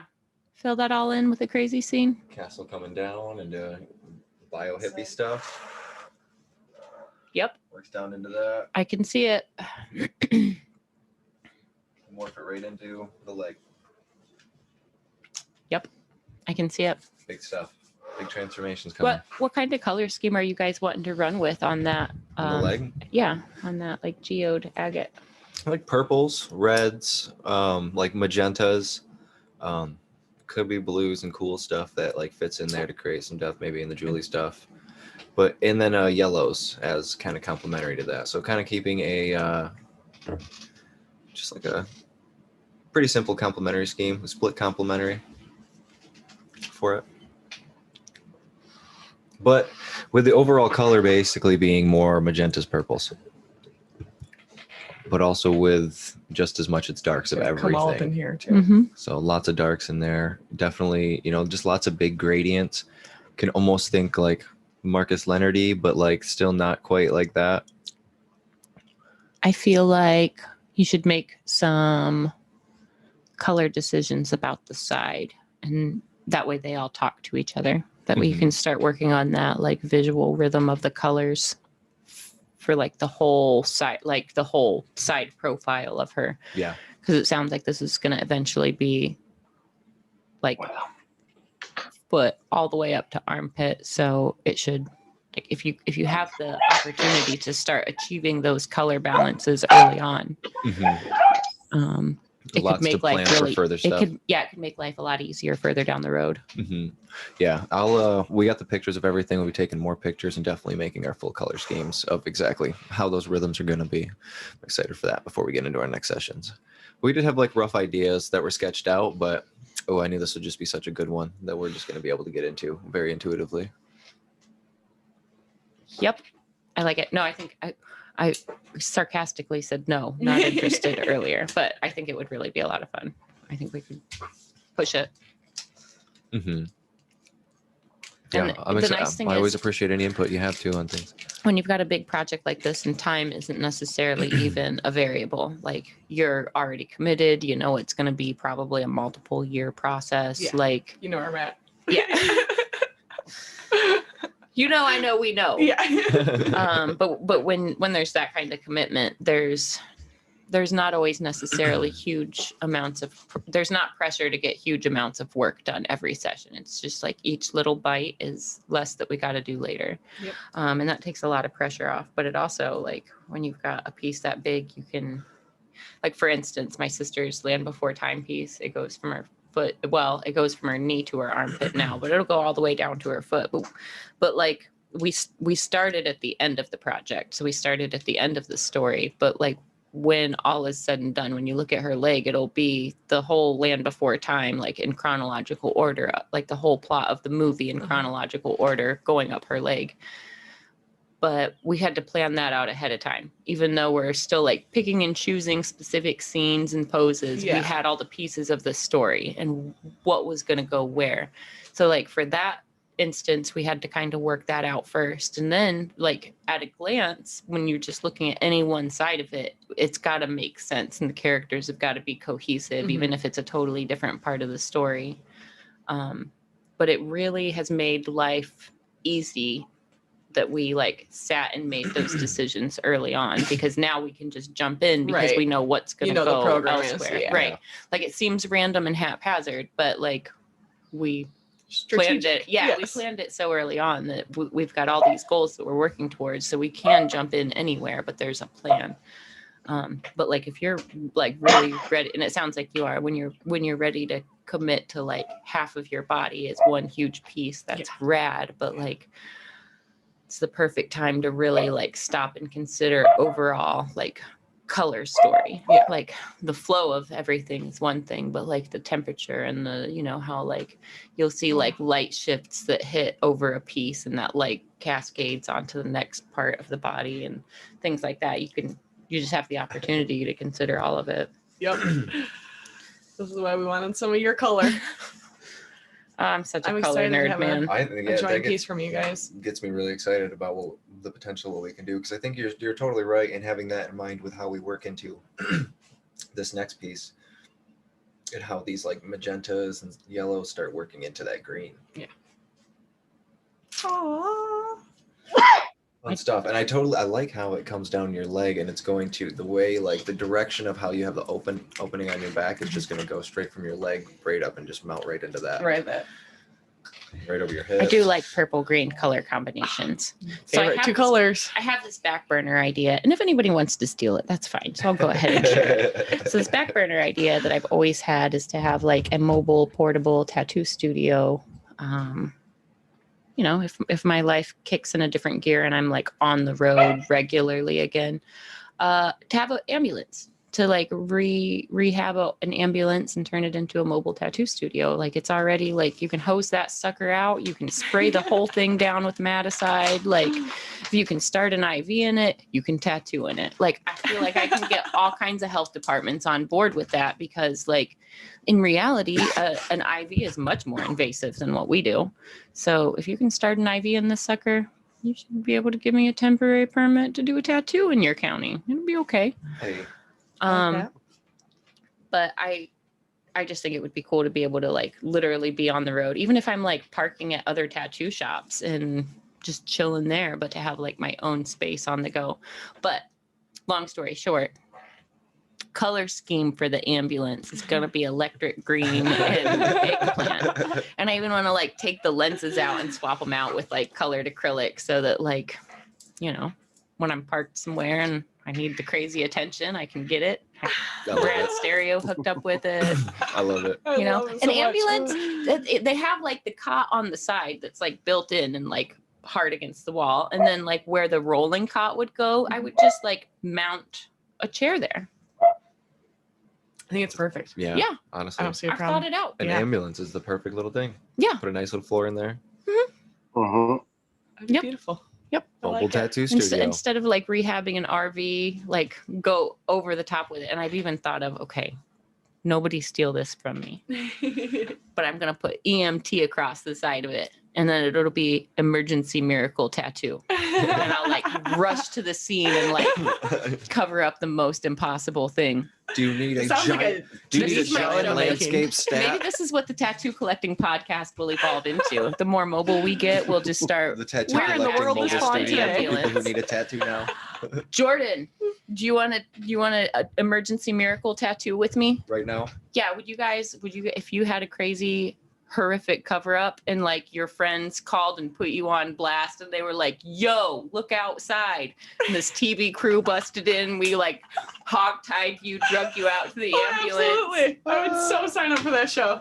Emergency miracle tattoo. Oh my your friend God. said you need help, like a wellness check style. Do you even. like Bob Ross? like you could just like knock I on said, the do you door. like Bob Ross? Because you're getting a landscape. It's gonna be a landscape. It's gonna be great. Guys, guess what? What? Ben's gonna be here in 15 or 20 minutes. Ben's coming here? Mr. Nice. Thomas. Oh, Perfect. shit. Yep. Perfect. We'll get to talk about Cincinnati a little more when he gets here. Nice. Awesome. The grindy. Yeah. Mhm. In the sticks. We can't keep up with each other. All right. I What? see you rolling up. I'm like, all right, it's time again. Yep. I've noticed Keep it that going. like Keep it going. one is barely out before the next one's lit. I like it this way. I like Yep. I like Oh, hanging love out. I like hanging out like Smoke this. weed every day. Todd, are you still smoking? Well, sort of. I got to drive here in a little bit, so Fair. you know. Functional All right. high. Functional Mhm. high. We do what we gotta do. Oh yeah. We smoked a lot of blunts, and I'm still driving high. I can drive, but Oh, I we do also have too, high but, you know, tolerances. I do too. It's, But you it's know. okay. I'm not telling you should drive. I'm not guilting you for not driving. I'm sorry. Oh, What strain do trust you me. have over there I have, today, I Emily? have your boundaries. They're healthy. Grandpa's breath. Grandpa's breath. What have you been smoking today, No, that Todd? weed is dank. Grandpa's breath is some good stuff over here. Kind of gluey. Yeah. I like it. Nectar spaceship. Okay. Pew, pew, pew. In preparation for Alien Day. June 1st. Nice. Yeah, we're gonna have an alien party. I don't think there's some reason we can't have an alien party that day, but I forget what it was. But alien party nonetheless soon. Because that's when the government's gonna Halloween. tell us about something. I feel like every Thursday is an alien party. Woo, I mean, my brain is an alien party consistently. Every Thursday is an alien party. I try to involve it as much as I can. I feel Oh, like it's man. my responsibility.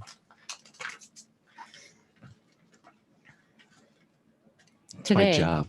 I have Ashley. I get paid by the universe. I, What? I suppose it's Ashley, not Ashley. It's Ashley. Ashley. Yeah. Who? My weed. What about your weed? Oh. I was like, yeah, who the fuck's Ashley? I was just going around the table asking what everybody was smoking today. That's Oh, all. that's Ashley weed? Yeah.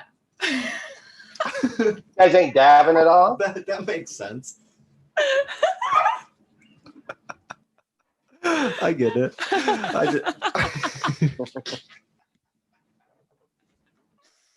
Oh, man. Just kidding. Sorry. It's all right. I thought you were talking about a person. I had no idea. But I also like lost my train of thought for a second before you said that. I guess I am kind of high. I mean, I'm teetering on driving high. Teetering. Driving high.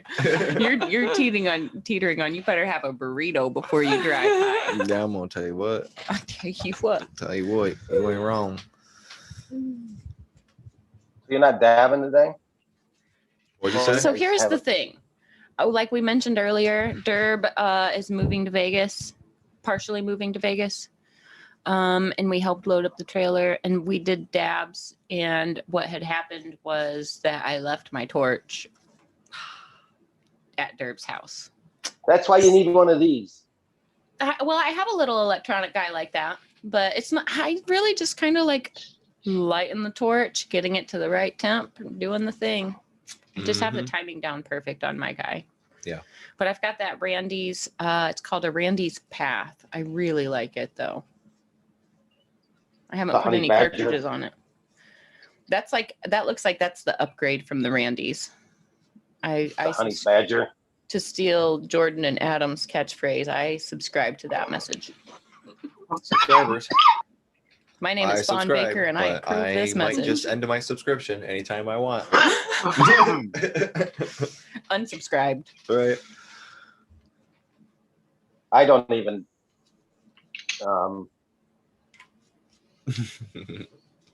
So I don't even.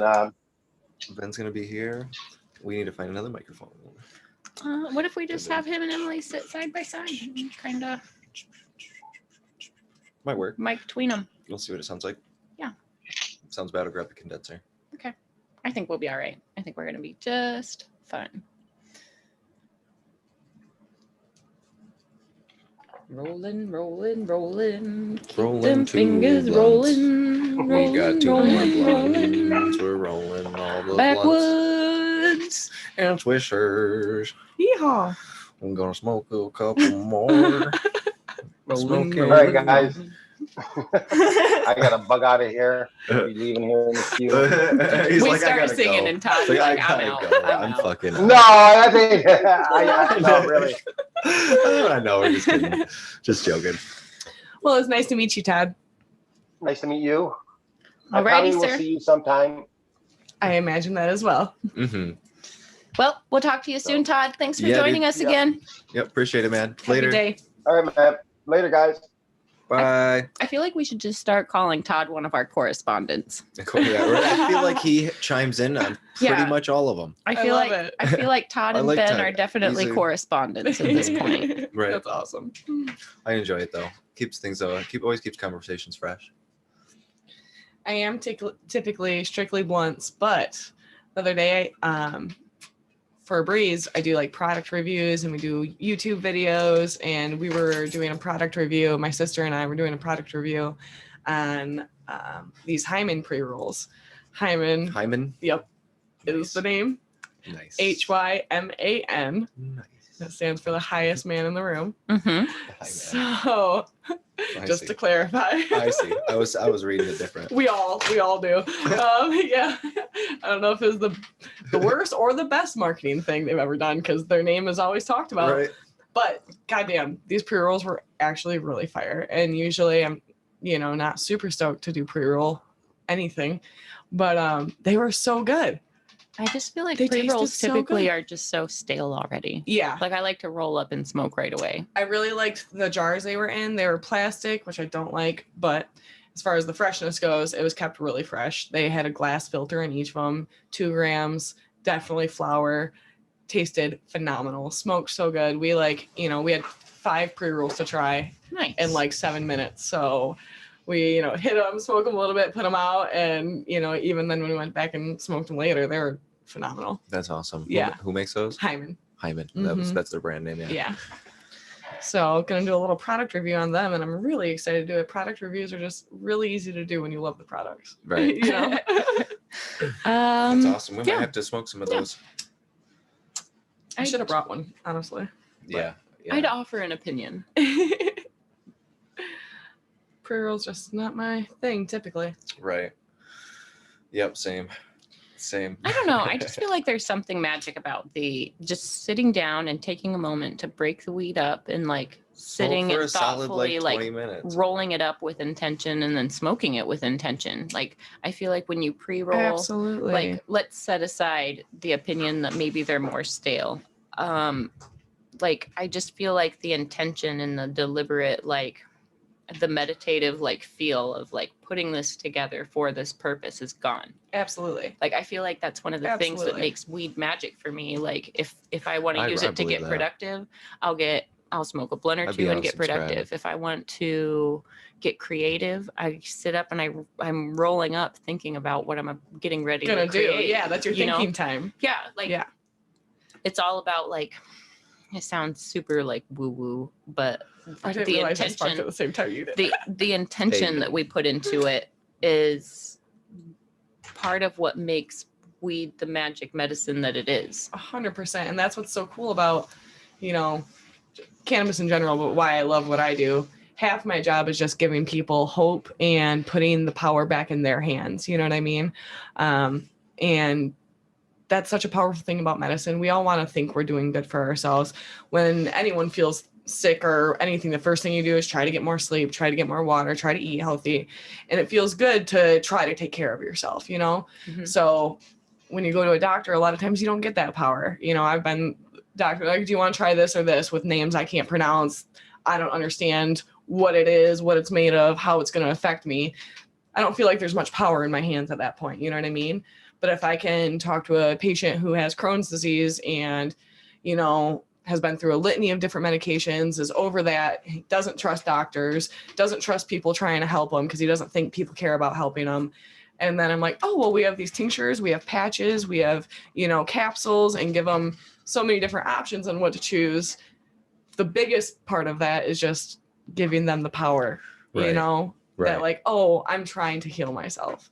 And I really think it goes such a long way. It's like, you know, similar to the placebo effect, but when the products actually have an effect, and then you're also the one doing it for yourself and calling and making your dose regimen and deciding what works best for you. It's a damn good feeling. Right. Yeah, absolutely. Absolutely. And you do so much with that. So you have, you know, you're constantly talking to people every single day, you know, multiple, I mean, tons and tons, like hundreds of people a day sometimes. Yeah. About, you know, what the medicinal effect of pretty much anything they could ask for is going to be. Ben's here. What's up? Hey, Ben. Have you and Emily met? Yeah. Okay, I thought so. Shit, we besties. You didn't even know. Well, We out here. We're Facebook friends. No, we are Facebook friends. we out here. Oh, I got here just in time, huh? Yeah. Double ones, Yeah, we're yes. super We just rotation sparked right now. up 2 at one time. Now we've got the appropriate amount of people for 2 blunts to be in rotation. There we Catch go. your breath You before it leveled the comes back balance. to you. Yeah. You It's were almost like smoking by yourself after you, something. actually your timing was pretty perfect because Todd just left us a few minutes ago. Oh, He beamed in from his well, place, but I he like had to Todd. do I'm something sad I at 2. missed him. Yeah, it was good. It was fun having Todd on today. We're glad to have you now. Amy, Ben, how are you guys? we're good. We Can just you hear went. me okay? Do I need to lean? Do I You need to actually wiggle? sound really good. Sweet. Emily, can you say test? Testing. Perfect. Yeah, I think we're Oh good. yeah, you both sound great. Thank you. So we already watched the Cincinnati footage. What? We did. But you got to enter your first competition after getting to be camera guy forever. I did. It was a touch awkward, but yeah. Do you want to jump right into that right away, or do you I want to mean, keep talking about sure. weed a little longer? Because You we guys were are talking about weed? That's my second favorite topic.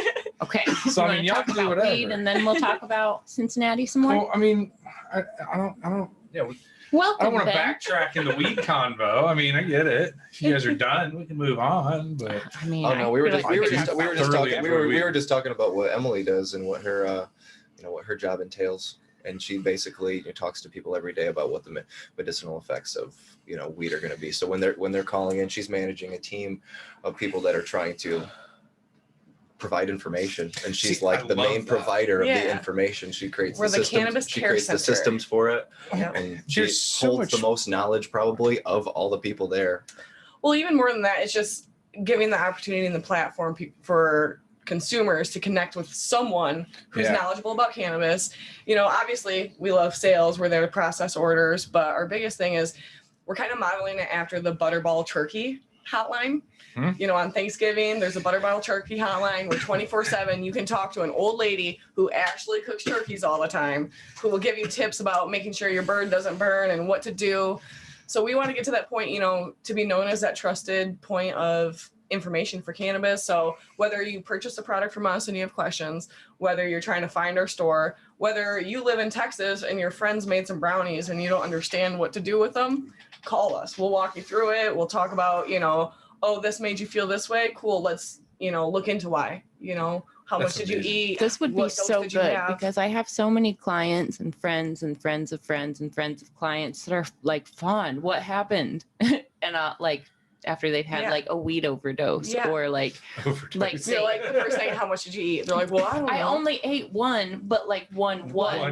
What? 1,000 One milligrams. cereal Yeah. bar? Yeah, right. One pan of brownies. one whole giant Yeah. gummy. Well, there's a lot of misinformation as well, and a lot of people have this idea that is just simply not true. And then they try to delve into and give friends advice. And you wouldn't believe the amount of things I've had people tell me. And you just kind of look at me like, oh, really? Please, Mr. Scientist, tell me more of your theories. Yep. Right. Because it's so outlandish, the things that they're claiming. To have a source of information is other than the app on your phone that breaks things down for you, that who knows who plugs that stuff in. And even then that's exactly it. So okay, you want to know what Blue Dream feels like, so you look at the Leafly strain review.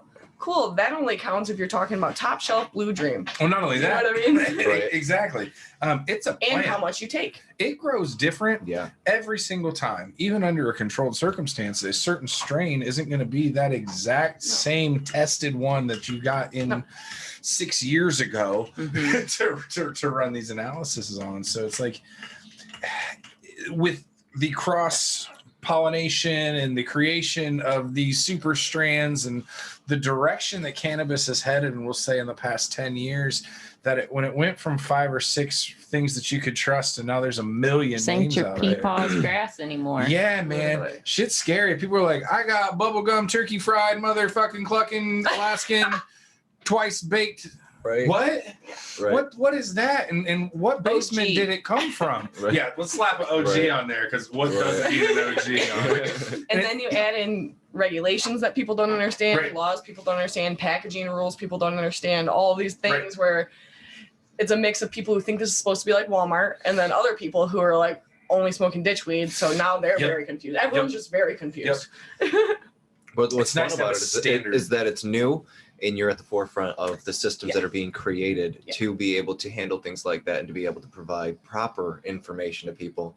And I see you every day working super hard, creating those systems, working on how exactly you're going to, mitigate those systems and have other people help you out with that. What? Where do I call when I'm like, I don't know what I just did? Yep, that's us. We call the cannabis. Call them. Can you plug it so I can rewind and listen to it later? What is the actual number? I can look that up. 1877 Breeze. Breeze. I don't know what those actual digits are without looking at my phone. 1877 Breeze. What's the jingle? Is there a jingle yet? I can't wait till you message them and you're like, help, I can't get up. Something we gotta do. So we're coming up with a TCP jingle. We need to come up with a Breeze jingle. What's my best course I've had? Yeah, right. I got your weed in my ukulele. Yep. That's great. We got to do that. No, that's really cool to hear, and it's really nice to find a standardized information that's non-biased. Like, I don't trust anybody, especially anybody that says they're the government. So like any information that's not processed through this is people that have, like you said, it's the butterball turkey method. You guys live this life. You're in it. You're in the system all day, every day. You're looking at the strange. You're finding. You should not be asking your friends for advice. You should be calling us and asking. Right. We go through so much training, and it's nice that there's a system of real information.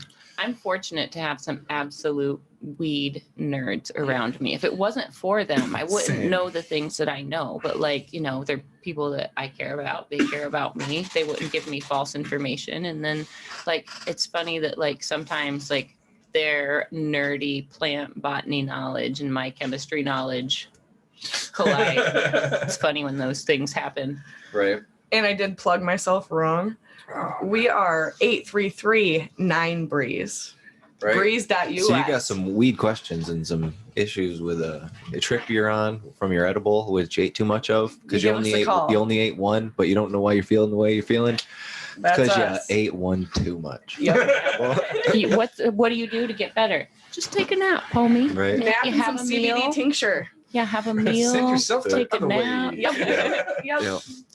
But something. Sorry, I was going to say I used to work for a guy that he was like, I will hire someone that smokes over someone that drinks all day, because if you come in and you smoked a little bit too much before work, I give you a muffin and a Pepsi, and we're right back on track. Right. Yep. Set you back straight. Yeah. And that's just our goal, because there is so much misinformation, and it's scary. And a lot of these other places, you go and ask questions.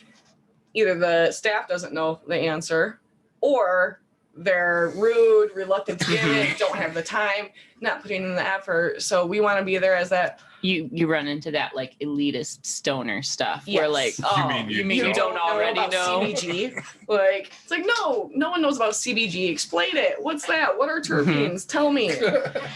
So we just try to offer a friendly and, just a chill ass vibe where you can call. We're not going to make you feel silly. We hear that so much. Like, I know this is stupid. So you guys are going to be like, instead of WebMD, you'll be like the Weed MD. Right, Breeze MD. You should coin that. Breeze MD. I like that. There you go.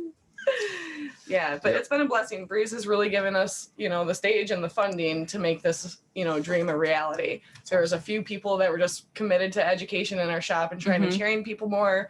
And I was, printing off flyers all the time and testing employees. And, we just have the backing and the support. And our team really believes in the education part of it. So I'm just so happy. I've been doing this for 6 years. And this is the first team to be like, oh, wow. I think it's cool. We should make sure everyone knows this. It is a hole that needs filled. Yeah, especially in Ohio when information. we're just butting into this legal phase. And it's like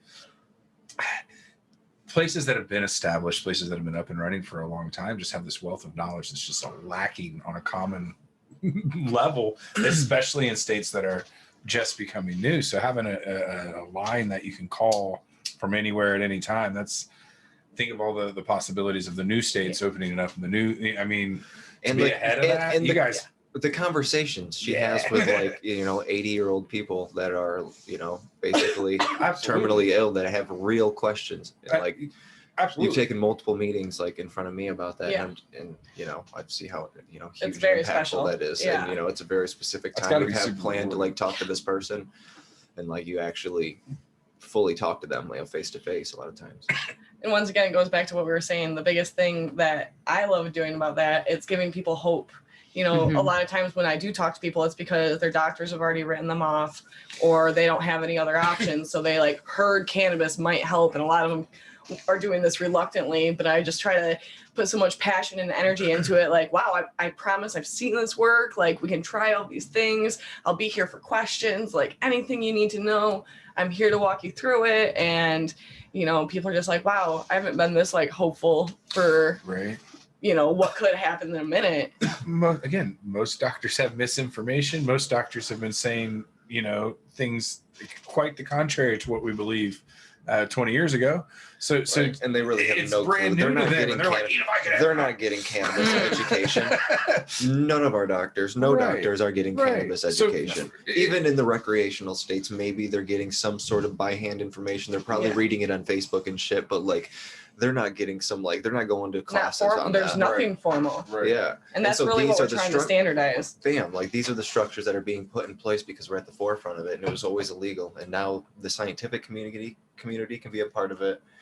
The community can be a part of it. People can actually have a voice about it. It's one of the cool things about being a glass collector in this day and age is now all of these glass collectors can talk openly and gather in their glass expos. I think just last weekend was Glass Vegas. But Las Vegas. I like that. But it's really cool, just being that, if it wasn't for weed, glass art wouldn't be what it is. Yeah. It really, they go hand in hand. And glass art is something that really influences me a lot. I look at my the fumed marbles that are on some of my pieces, and it's just as captivating as looking at this plasma ball here, but it's captured. It's in that that frozen aether. Well, it's one of those things that glass, it's you got one shot. Yep. If you screw up that one shot, you start over. But you've got to be patient and you can't force it. You've got to be patient. You can't force it. And you've only got one shot. No pressure. No pressure at all. That style of art.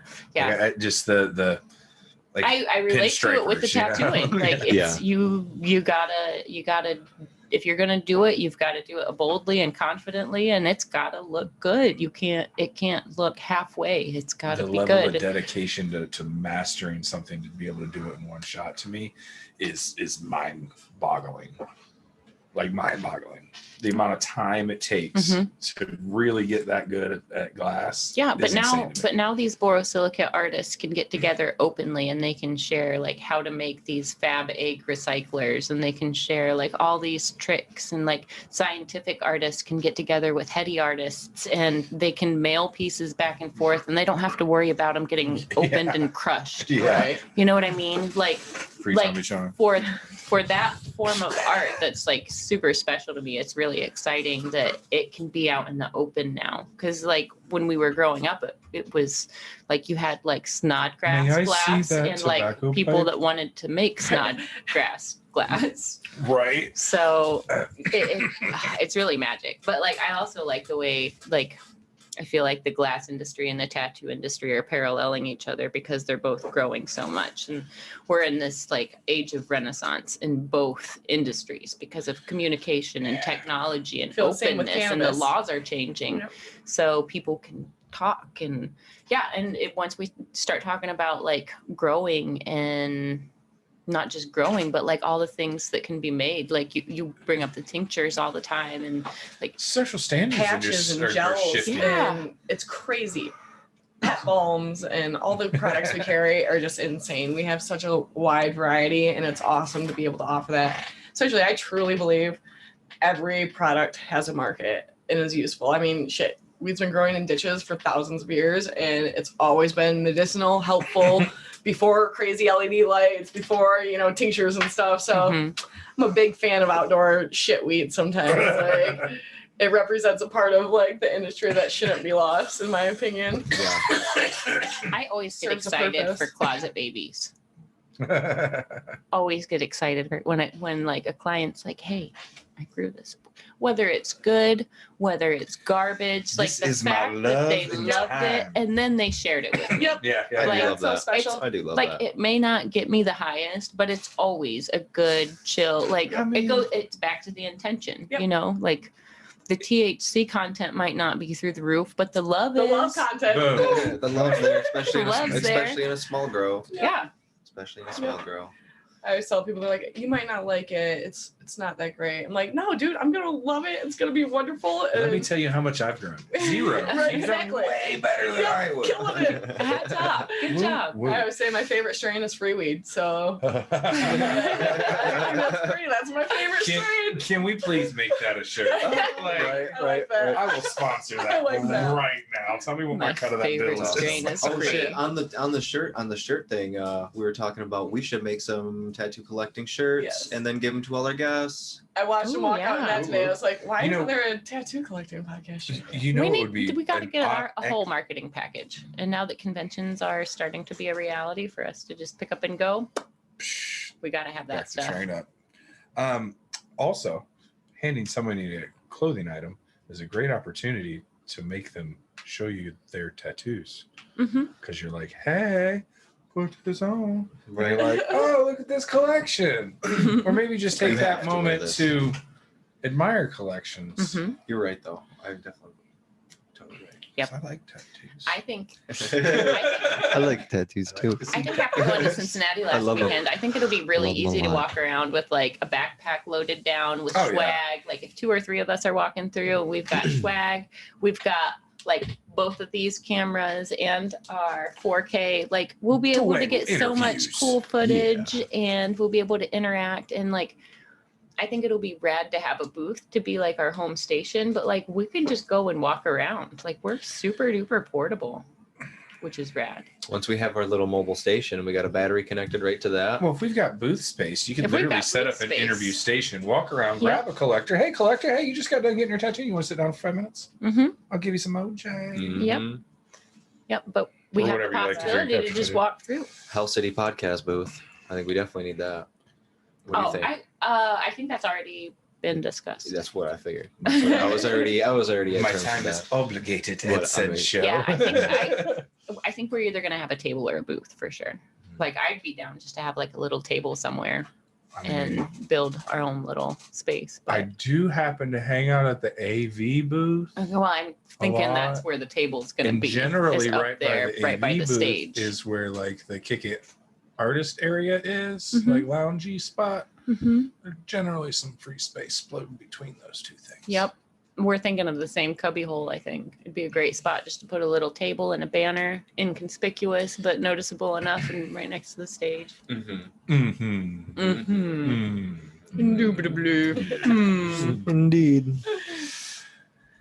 Hear me out on this. TCP travel pillows. Because after our last we could tattoo, have I'm always Jules going to make bring some the just travel for pillow us. for Oh. tattoos. Yeah, I didn't like the airplane one. That was great. I thought I was the only one. Every time I get That was tattooed, wonderful. I bring my camping pillow. And Yeah. I'm like, they're like, we've got one. I'm like, yeah, and it's leather. Yeah. This is cotton and soft, and I can bleed on it. I don't care. That's Right. one of the things I actually My recommend favorite. is bring a blanket and bring a pillow. Keep Mine. yourself comfortable. Yeah. Sometimes it's hot, sometimes it's cold. Goosebumps suck, sweating sucks, but having like a little throw blanket. When I'm at a convention, I actually have a convention tattoo blanket. I've talked about it before, but it's like made out of old saris. It's recycled. It's cool. But like one side of it is paisley and the other side of it is this other geometric print. So like I commit, like at the beginning of the day, I commit like this side is to me and the other side is to the outside world. So that way I even know which side is contaminated with me. So like I'm not recycling a dirty blanket, flip-flopping sides. So Right. like when I drape myself with it, I always have the same side facing me. So I recommend if you have a blanket like that, that would be rad. Well, but if you even- don't, just having a blanket and a pillow is going to keep you so comfortable. If you're in the realm of competing and having a modesty blanket, sometimes is helpful. Sometimes you have to get a little more nude than you might like in public. A dope ass TCP modesty blanket. And if you have something that you might be able to cover your naughty bits with and make it a little bit easier for you to show your tattoos. There's nothing naughty about my nippies. I wasn't talking about your nipple song. That's usually what I feel like I have to cover in I'm public. like, don't identify my let 'em nipples as some fly, positive like or negative Jesus. thing. No, but sometimes if you're showing, let's say, a lower back tattoo or your buttocks, and No, some you know, that people are more requires modest. taking your pants all the way down, you might want to be Especially when it cover comes, your especially when it comes to genitals. people with like full body pieces and like Yeah. tattoo conventions, when you're showing them to the artist and things and like wanting to like cover, you don't want to sit like butt ass naked I the was so entire line. nervous I feel being on that. a stage in my underwear. I forgot to show tattoos. I was like, "You guys trying to just got off the stage?" Right, I'm But- naked up. I'm naked up. I'm naked up. He here. wanted to show off some tattoos, but what place did you take? In what? I got second overall male. Oh, second? I thought you got third. Second Congratulations. overall male. Thank you. And I got Sorry, first my bad.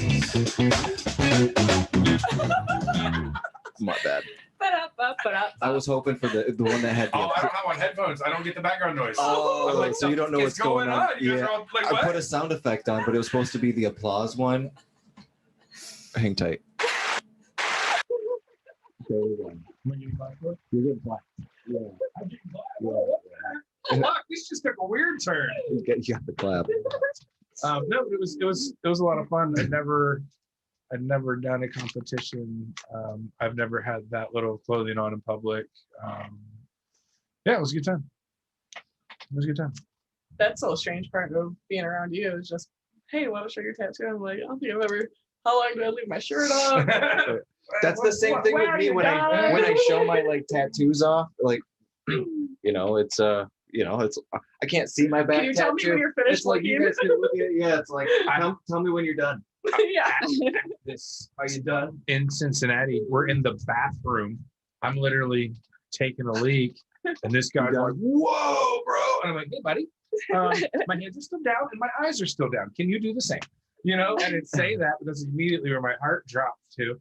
And so I'm like trying. He's like, "Bro, let me see. I'm like, he's like lifting my shirt. I'm like, "No, I'm shirtless in the bathroom." Yes, man. He had maybe had from one too many adult All of beverages. a sudden, you were being disrobed by another man in the back. Yes. Poor And I Ben. mean, like, maybe get my name and we can, but just jump right into, I'm going to take your clothes off was odd. Just odd. Yeah. If we're at a convention to show tattoos, can we not do this in the bathroom, please? Right Like- before. Yeah, Less do this in awkward public in where it's front not of people. weird. Can I Like, wash? where I'm someone comes in and you're just putting your clothes back on. You just gotta wink at people, Right. just cause, Pulling your pants up. Yeah, it was different. It was different. But that's what conventions bring to the table sometimes. Some awesomeness like that. Some fun bathroom stories. So many fun stories from conventions. When you get a group of artists and group of people like that are all there for that one thing. Especially on day And 3. artists are a funny bunch in general, so you just get a ton of artists together. It's a funny atmosphere. Especially And it's when productive and cool, especially the better organized the convention. yeah, when they're actually letting loose because they're comfortable and they're around a group of their peers and they're having a good time. The inspiration happens then. Like art should never be forced. So anytime you get to I can kick off the dust and see some cool stuff, see some new stuff, and get that whole like community vibe in you. It's amazing. I never want to get tattooed more than after a convention. Mm-hmm. Like it's just like you get saturated almost. As an artist, I always am like just beaming and like overflowing with new ideas and new tricks that I want to try and especially like the more tricks I learn, the more tricks I get to learn. Right. You know what I mean? Because yeah, just like with jujitsu, like you've got to learn the basics before you can learn. There's levels to this shit. Yeah, but like once you get so far along, then you start seeing the nuances and it's like, oh, that's what you did. Oh, that's where, oh, that's how you, and it all just like starts, all you got to do is see it and it just clicks, but you got to like get to that level. And so for me, no matter where I'm at, after I leave a convention, I'm always like, oh, I got to try this. I got to try that. Conventions were one of the most productive things I did with my career in terms of like regardless of like who I got to know or the connections I made, but like the artistic progress I made from finally immersing myself in artists who were much better than me. I was so what? Oh, the play. They actually work great. Keeps it fresh, keeps it moist. Can't go wrong. For now that no one knows what we're talking about, I carry my fun stuff in a Play-Doh container. My fun stuff. And the Play-Doh it took her a minute to realize it was Play-Doh. Jordan saw a squirrel, and now we're completely derailed. It's all right. I don't remember what I was saying for you, huh? But they just helped me. As you know, as an it's all right. As an artist, it just really helped me grow. Being able to see other artists and then immerse myself in like the first time I ever like put myself in a super artistic atmosphere with people that were, better than I was. I was so used to where I was at, tattooing where I was at, that I finally needed that, and that just kind of blew my work out of the water. Or at least, as an artist, the way I felt about my art and what I felt about myself, and the way I was doing things, and exactly what Fawn was saying of just like picking up these little tricks and leaving with like, oh, I'm gonna try that. I never thought about doing that way. Like I see how he shaded that, or I see like how he was, the way he was using that machine, and okay, he was kind of moving like that instead of like that, or something. Look at the cool new machine. Look at the cool new products. Like I came up cooking. All of it. Like, oh, that's how he sets up his like trade. And we like little things like that. Food shows and food conventions and things like that. It was the same idea. You walk in. Can I pause just for a second? Yeah. So one criticism I want to bring up, and I see this at every show. Well, I'm not even going to ask why. I'm going to challenge every artist who listens to this, who works at conventions, set up in such a way that when people walk up, they can see what you're doing and they can see what you're working on. I challenge you to not hide in the corner. I see it at every show where artists back themselves up. Only they can see what they're working on. Headphones in. I challenge every artist to set up in such a way, even if you're wearing headphones and you don't want to act, set up in such a way so that people can see what you're working on. You've spent all this money to go to a convention. You've spent all this money to get attention. You've spent all this money to hopefully be photographed and get some notoriety. Position yourself in such a way that you can have that attention and you can get that notoriety and people can see what you're working on and they can see the tricks that you're using and they can see how talented you are. When you're hiding in the corner, we were climbing booths and over rails and to not hide in the corner from now on. It was tough to get some shots because just like you said, they'd work themselves into the back of their booths and it was like, luckily there was some space to move around and we were able to wiggle in some places, but like it was odd the amount of artists we saw. At food conventions, they don't set up like that. They set up so you can see. Everything's in the front. Before you jumped into that, I just wanted to make that criticism because it's a little bit different in other kinds of like trade shows and conventions. Like it's right there. You want to show off what you're using. Absolutely. You want to share it. Like you're there to share. Right. Yeah. Right. So I challenge artists, if you're taking the time and paying the money and traveling to these shows, set up in such a way so that people can see what you're doing. I challenge you to do this. So, I mean, okay, continue, Ben. It's a product on display. Yeah. You are selling your art. What if you're selling your process even? If you want somebody to know what to expect when they're coming to a session with you, how you sit, how you stand, how they expect you to sit, how they expect you to lay, you're showing your product. Anytime you're marketing anything, what's the point of hiding your product? I mean, that was kind of what I was going to say about cooking shows. Is like you came in and it was like you left with so many new recipes, so many new products, so many different things to try, and everybody there was trying to mail you samples by the time you left, because it was all about like, hey, we're here together, try this, taste this, move on, learn, let's grow. And to have that with art, I'm not saying food's not an art, but it's all just that's the magic thing about tattoo conventions for me. Is like if you just thoughtfully watch, there are so many learning opportunities. But like I said, I challenge artists, if you're going to shows and you're doing the thing, like set up in such a way that people can see you and people can watch. And you know, you ever been to Cannabis Cup and we'd not be on the table? Hello. Right. Yeah. I got people like chasing me down to give me t-shirts. Right. Like, hey, have you ever had this brand? You want to try it? Right. I feel like I'm probably going to say this every time we work at a show. I'm going to just start like, I challenge you to set up the other way next time. Yeah. Let people see what's up. Like that's the magic. And the more tricks as an artist, it's a cool karmic thing that happens. The more tricks you share with artists around you, the more tricks other artists share with you. It's a very balanced thing. If you're hiding because you don't want people to see your tricks, come on, man. Lame. Fair but lame. Yeah. Universe is gonna halt you in your learning curve. I love sharing. Anyone who asks me anything about what I'm doing, I just love to explain. I don't care who you are, what you're asking. If you don't even know much about tattooing, I might just over explain it to you. You might not understand, but sometimes I might just explain it because I'm sitting there tattooing and I'm bored or something. But I don't know. I just like explaining what I do. I like sharing, and especially people who have like sharing with like Fawn or another tattoo artist or another artist, about something, being able to share techniques instead of holding on to them. There are no secrets anymore, people. Nope, we got to support our fellow peoples. It's like what I was saying with glass, like the tattooing glass community, weed community. The more you know and the more you share, the more the next person knows and the more they can share with you. Like you might just fill in the gap that somebody needs to jump 10 more steps forward. Absolutely. You know what I mean? And that drives like good competition. Right. Give everybody the same tools in the playbook. Now let's play.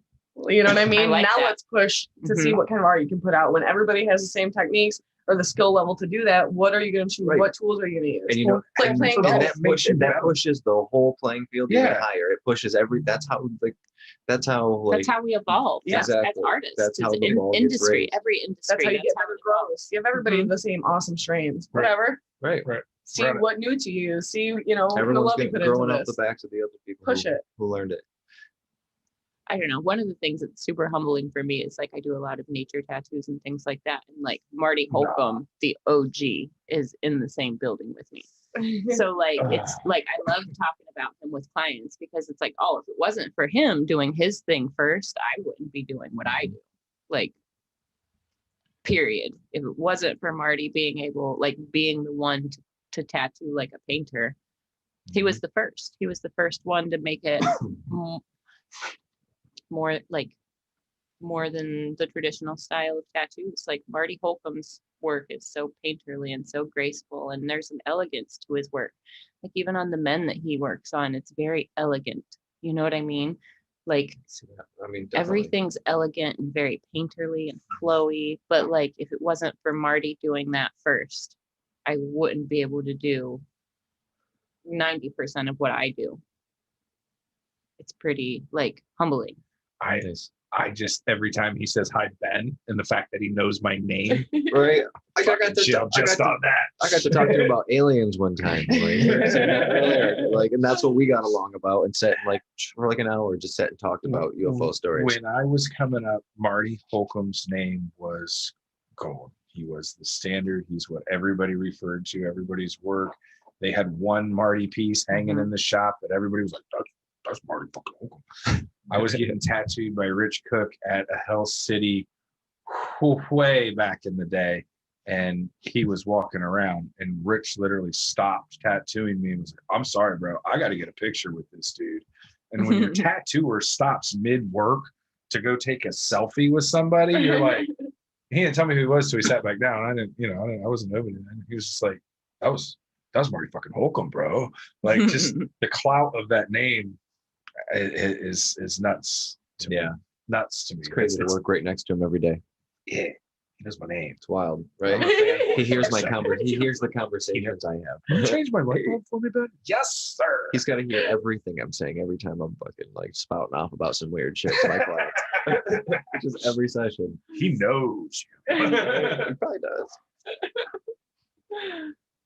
Sorry, didn't mean to fanboy. No, it's magic to be able to work with him. To be able to work with like one of the pioneers of like painterly sunset daydream tattoos. I don't know. Mm-hmm.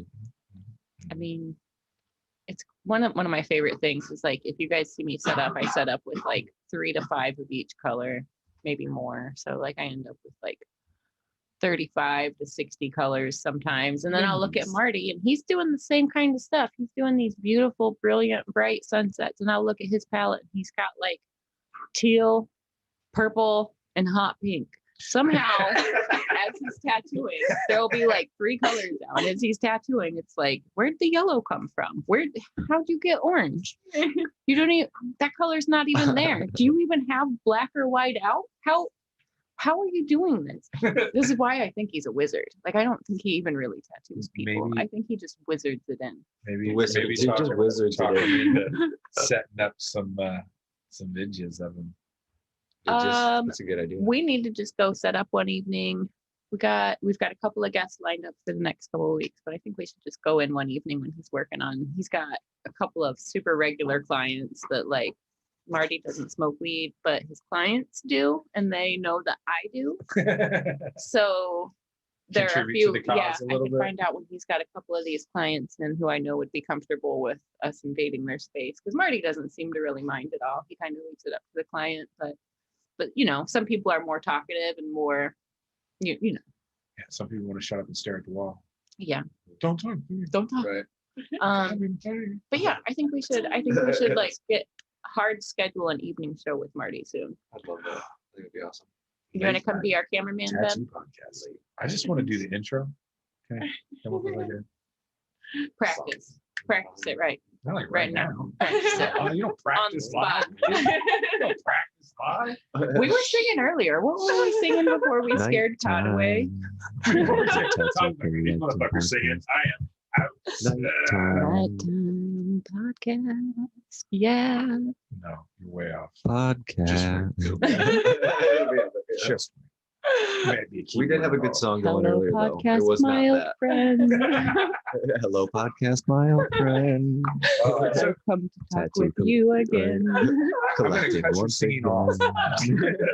So, Fawn, you talk about hurts and now I'm screaming. Going to tattoo shows and being judged by a group of my peers on the quality of my tattoos, and you did the same thing. And happened to just leave that whole fucking chunk out. Well, I talked about it. We talked about it earlier. But yeah. I just missed that chunk. I couldn't find any pasties before we started. I'm sorry. You were full nippled out? Yeah, I was trying to get but it would have been so bad. There wasn't a situation where I could just like reach over. There was a kind of got out a young man in the front. They're at a tattoo convention. I get it, but like it was the whole family. It was mom, kids, and it was once somebody notices, there's no going back. Ohio's a free nipple state, right? I don't care. I don't care. But at the same time, like as a dad too, you probably as the kid sitting even there, if someone should have taught that kid modesty. It wouldn't have been. Was my point. Yeah. Hey, bud, it's art. calm down. Oh, Was you know what? Was he being weird about To it? be fair, Yeah, I would have To been be too fair, if I was Ben. 10 and there was boobs out. Like, come on. to be fair, if I happened to be that kid's first lesson in public nudity and I was totally cool and not shaking my bits and twerking or doing anything weird, and it was just a Shaking casual my nude bits. and no shame, No, I no agree. weirdness. Like if that happened to be that 1000%. kid's first that's probably exposure to a nude Very female and I healthy. was so covered in tattoos you can't even tell if I have a shirt on or It not. happened to be art. But an adult at that moment saying, "There's a difference, son," would have been sweet. That's my only point. Right. Opportunity for a lesson. And admit they fucking biffed it. Let me tell you. They were like, "Teach him something." Nah. Yeah, them a boobs, baby. It was awkward for me in the crowd. So I'm just, I feel like I just have to swallow it. I know clients and other collectors have to swallow their modesty because of their collection and to collect. Like when Russ was tattooing me, like when it was just me and his tattoo room at Ink and Dagger, like I was nude. Like I was totally nude. Like that's different tattooer to client. but still, like at any moment, any part of the crew could come in Yeah. and watch. There could be any lesson that, you know, and I just had to swallow my modesty just because, like, as a tattooer, it sucks to like fight bras and fight bunched up clothing and Yeah. things like that. Like, just if you're trusting me with your body to make this mark forever, just trust me enough to be comfortable and know that, like, I don't care. You know what I mean? Right. Just like, I really don't care. So just be comfortable. It's professional. Nobody's gonna, you're like, I know you feel vulnerable, but you're safe. Like, Right. just be comfortable. You know, I feel like it's a lot easier to just like break the boundary and swallow it and just be comfortable with Yeah. it. Even if you're not comfortable with it, act like you're comfortable with it. And then it becomes so, I think so much of that depends on your tattoo atmosphere as well and your comfortability Bingo. with the artist. Yeah. Today's a day Because for I'm sure there's a lot of artists you go to where it's like, I don't feel comfortable being naked around any of these people. I don't think I That's the- would get tattooed by somebody that I didn't Right, feel exactly. comfortable It's the being beauty nude of a enough private to get the studio. tattoo. Right, basically, yeah. I agree street with shop stuff where there's no open, everything's open, there's no closed doors, everything's But like the old, Cubicle, but I think about like the old Red Tree. Being completely nude at the old Red Tree might be kind of intimidating because it was just a big open room. I'm sure plenty of Oh, yeah. people were doing There's that. topless there. Yeah. Spent many an hour topless. they had big dressing screens and stuff that could be set up. Yeah. Just most people were, like you said. But if you're working on a piece that makes you where you're that naked, you're also working on such a huge and like cool piece that I feel like a lot of people just want to show it off. It's the Yeah. art that's being looked at, not the Right. jibbly bits. Right. Right, but I do prefer people like cover their bits. You know what I mean? Yo, bits, cover. I'll usually provide pasties for people if I'm not working over your nipple and I don't see a reason why your boobs to be out. I'll like cut up stickers, throw them on there.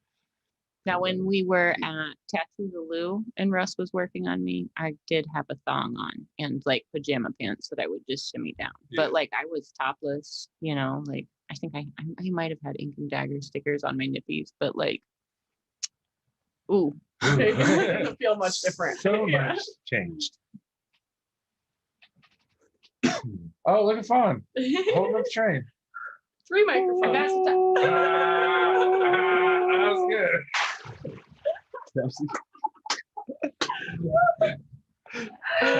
We're getting the hang of this, guys. We're getting the hang of this whole thing. So, how do you feel about the first convention you were able to attend post-COVID? You feel like positive? I feel like I was busier than I was thought it would impressed. We also went on the last day. There was a crowd at everything that there needed to be a crowd at. The aisles weren't empty. There was patrons. Like I was shocked at the amount of people that were there for late afternoon on Sunday.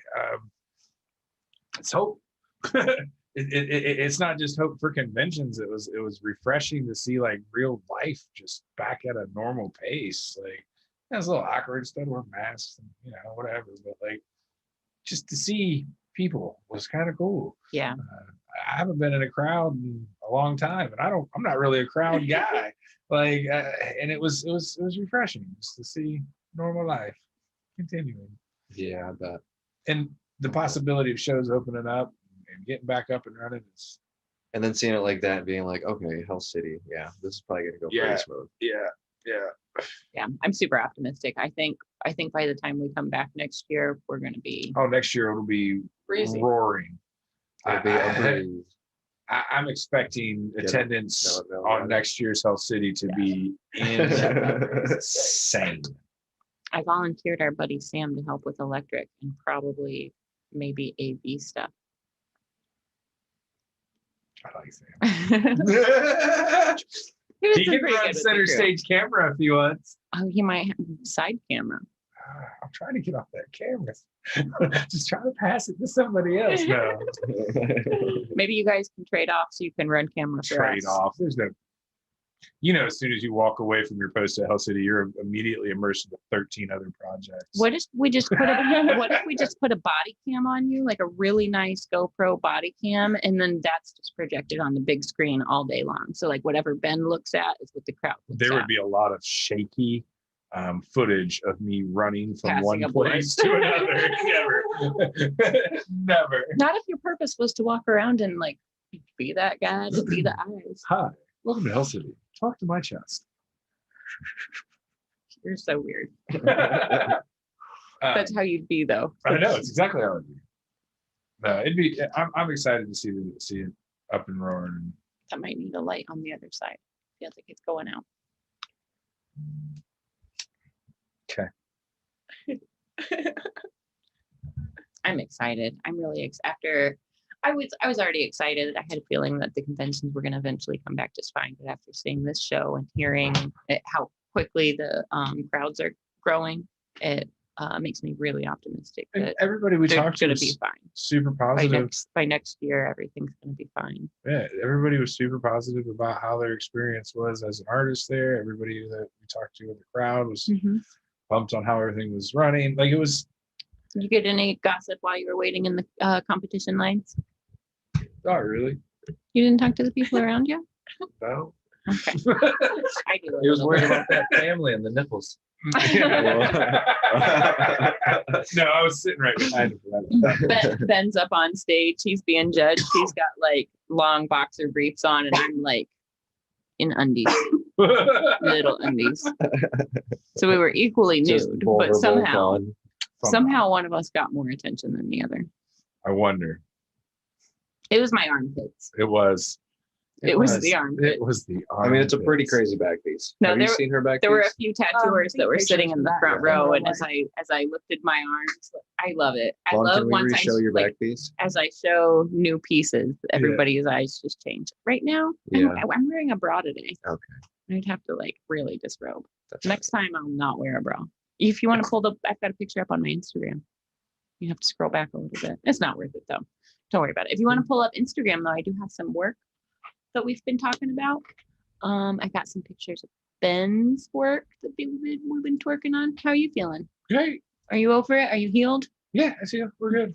Done being itchy? Done with all of It was never really itchy. I really liked using the glide you gave me as a after treatment. The inkies? Yeah, it was great. You only needed a little bit because it was so thin. It really lasted. It kept it did its job. I was really pumped on it. Good. I'm a fairly active person, and a lot of times lubrications That's don't an hang old around. painting. I shared that recently. Oh my. Though. That's how I feel. That's pretty dope. Oh my. I can't go stick people. Did If you go post to the one you did last night? It's on the TCP in the inbox. I sent the videos, the whole videos. This is one of my favorites by you. Honestly, I haven't seen You it like this far. one? This is crazy. I really enjoy making these time lapses. So I got this stand that I've been working off of, and Jordan just ordered one as well. But it's a rolling stand, and it's got a weighted base, but it's got a laptop holder, a phone holder, and then I've got two of the true arms on it with trays. So I've got a whole rolling workstation, and I can bring the camera arm right directly above me to get these videos now. So it's one apparatus that I've got my whole workstation on. Super rad. And on this particular day, I was experimenting. I actually have one of the little battery packs clipped to my stand, and then a tiny little lightweight cord. So my machine weighs like nothing. This is wild. Look at that. Like a little The little stuff city in going there. on, yeah. Yep. LEDs. The other side's going to be like a different kind of architecture built into the tree to like ambiguously represent the different realms. The speed hands make my eyes try to track it, and I'm like, skirt. Makes my face do. Oh, that's my dog. No. This thing. I have one Reminds me of session to Sonic go the on Hedgehog. this. You know, kind of. You know, when he goes into the If ring those were world. rings instead of like marbles, absolutely. I immediately went pinball wizard, but yeah. Show plays a mean pinball.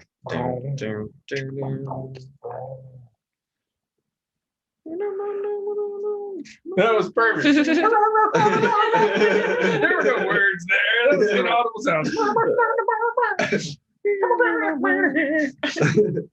I remember when I was going through school, we had to watch Tommy and Music Studies, which is the Pinball Wizard movie.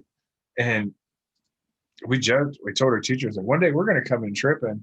And he just laughed. He's like, ha ha ha. So, I mean, one day we came in and watched it, and he turned it all up and put it all on sci-fi and like laid us on the floor and like immersed us. We're like, yeah, all right. Oh yeah. Fuck yeah. We were kidding, but we'll run it. This was a good one time. is That's wild. this one's gonna kind of be along the same line as Ben's by the time it's all said and done. It's gonna be crazy, outer spacey business like this behind all this Business forms that we're making. You put a hole in his arm. Yeah, there's a hole, Look at that. the black one. There's a Black hole quasar. Pew, There's a hole. pew, pew. I've actually had another session since these pictures were taken. It's a little bit further along than that now. If you go to our tattoo collecting inbox, I've got full videos of some time lapses. One of the things I like about these time lapse videos is you're still on your Instagram. Oh. There you go. So for anybody watching, this is actually the easiest way to communicate with Jordan and I simultaneously. If you have any questions or if you would like to be a guest and share your tattoo collection or experiences. Yeah, here we go. We got some time lapses. If you scroll a little further up, we can watch them in any order, but if you scroll further up, I've got some of Ben's work. I didn't know you put a video on. When? Today? Oh, it's not. It's just pictures. Oh yeah, I just got pictures. Oh, look at my thing. Send butt. Oh. I let it go out. Insane. 2 times. So this is where the back's kind of going to go. I'm going to do some finger waves to match what Kevin's stress has there. So one will just flow into the other. And then we're going to do an icosahedron. And then we'll have some waterfalls in behind coming from like outer space. So we'll have the fire element represented, then the water element represented. So dope. I love this thing above it. Magical. This is a little hammock camper. You know the guy? You know the guy? That's Ben's spirit There's animal. Ben. There's Ben. Sleeping. Sleeping outside. So Ben's sleeping outside. Oh, here we go. This is what I did yesterday.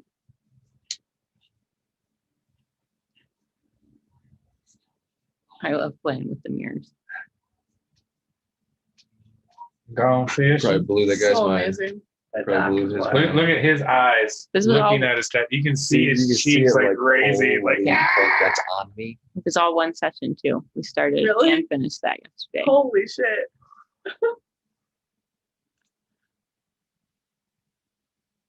Oh, this is a good time lapse. This is the color.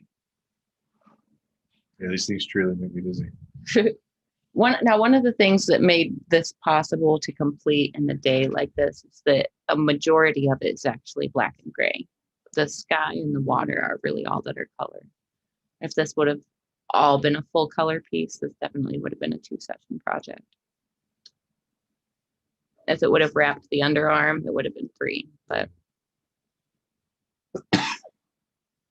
Pretty cool. Good job, Fawn. oh, thanks. Mhm. That if you go down one more, that one's a good time lapse. It was a photographer I wanted to share with myself on my other page. What are we scrolling down to? Go back up. Go back up. Go back up. Go back up. Go back up. And this one. That's a good time lapse of some of the gray work. This one makes a little bit more sense. I'm not in the shot as much. I love watching time lapses. It all just makes it seem so easy. Like to rewatch this, it doesn't seem like that was 2.5 hours. It seems like that was like, oh, that long. Oop, 3 seconds. Oop, there it is. Oop. They do kind of make me dizzy watching them on the big screen. On my phone, they don't. I'm still adjusting to wearing magnifying glasses. And then I think the screen just being. Let me ask you this, Ben. Do you see the reflection of your own eyeballs? Nope. Okay, good. So in my Oakleys. Now I'm like super weirded out there. No. Am I In my supposed to? Oakleys, I never see the reflection of my own eyeballs. Never have. But like if I wear any other sunglasses, Really? sometimes I'll see the reflection of my own eyeballs. It's kind of cool. My visors that I wear when I'm working, like I love that I have like my full view with them. However, I'm always like looking around, like I'm always making these weird faces because I'm like looking around my own reflection, looking back at me. So if the eyes are the windows to the soul, and you put 2 mirrors together and you open a portal, if you put 2 eyeballs, what happens? I'm cool if there's a portal. You have little baby eyeball portals? Right. I'm down with Mirrored Right. portal. Whatever's happening, I'm down. That's how I feel like when we're at Red Tree looking down the windows. on my side, when you look down and look towards Dante's mirror right there, when you just continually see everything coming back, and you're waving at yourself and you think it's a person, and you're like, you're like, that's me. That's me. Yeah, we do have the never-ending windows. I love it. I love playing with It's it. one of my favorite. I kind of wish that Keith had a window opposite of mine, so they looked forever. But I feel like Derb deliberately wants to avoid opening any portals. Yeah, that's probably a good idea. He intentionally had all those windows installed too. All those rooms were closed off when we moved in, and it was like, man, it's stuffy up here. Just like pass through windows. I love it. I think it just it keeps the shop. Each space is very private, but we can still like holler at each other in here, and we can still like jump in on each other's conversations, and it's. I don't know. I feel like it would just feel so much more. We'd feel so much more reclusive if we didn't have those windows to have the buzz of each other around us. I love having that for sure. I like being able to talk to Brandon through my window, or like when I'm talking to you in your room, I'm also talking to Keith right there. Keeps the buzz alive. Yep. Keeps the buzz alive. Yeah. So what's the next convention? Court's talking to me about one in November, the weekend after my birthday. So that could be fun. I told her I'm tentatively I like that amount of planning time. Yeah. That sounds amazing. I'm about it. So I've got one coming. I've got the Indianapolis one coming up with Derb. I'm gonna go. I'll probably bring the cameras and run my mouth to people and get footage, but I'm just going. I don't know if Derb's going like as Derb. I don't know if he's going with the Red Tree banner. I don't know if he's going like with the True Tubes stuff and a little bit of merch. I'm not real sure what the plan is, but like I told him I was down for whatever. If he's tattooing, I'll just sit there and if he needs somebody to like sell stuff while he's bull, then you know what I mean? Like I do. I know exactly what you mean. That's why I laugh. Yeah. Like if somebody is there like saying, yeah, give him just a minute to wrap up. We'll talk to you in like 20, come back in like 20 minutes. Buffer. Yeah. That buffer person. I'll be that buffer person if he actually wants to tattoo, but if he wants to sell product, I can run my mouth about tree products all the time. Get it. That'll be fun. One's in Indianapolis. I think it's next month. Yeah, I'll probably be skipping out on that one, but that's gonna be awesome. June 18th through the 20th, Father's Day weekend. Okay. Father's Day weekend. So that'll most likely be my next event. We'll have even more convention footage. I think the more comfortable I get walking around with this equipment, the more comfortable it'll be to like intrude people or intrude upon people and like You'll get to firsthand. a routine through it too. Like I know it sucks, but tell me how much it sucks. Give me details. Yeah, like What specifically are you thinking about? Any out of body experiences yet? No? Okay, I'll come back in a couple hours. I'm more interested in how did you select your artist at a convention? Was it more convenience or was it more quality? Did you look at price point or did you look at portfolios? This might be a good chance for people to be like, oh, I scheduled with them 6 months ago. I scheduled with them as soon as this convention. So it might be a good chance for people to really hear, like, sometimes you can walk up and get an artist, but like if it's somebody you follow and somebody like it might be the perfect time to like introduce yourself and say, I would love to schedule in the future. Could we have a consultation? But like sometimes, if it's somebody that's like high in demand, like you're more than likely they're going to be booked all weekend. So like every time I've been tattooed at a convention, it was a scheduled appointment. Mm-hmm. So I love the people that are like, no, I just picked this guy and sat down and get tattooed. And I'm like, how do you do that? I'd say 3/4 of the tattoos that I've done have been conventions where scheduled appointments too. I usually don't sit there for walk-ups. I usually have them planned out. I'd say a lot of them.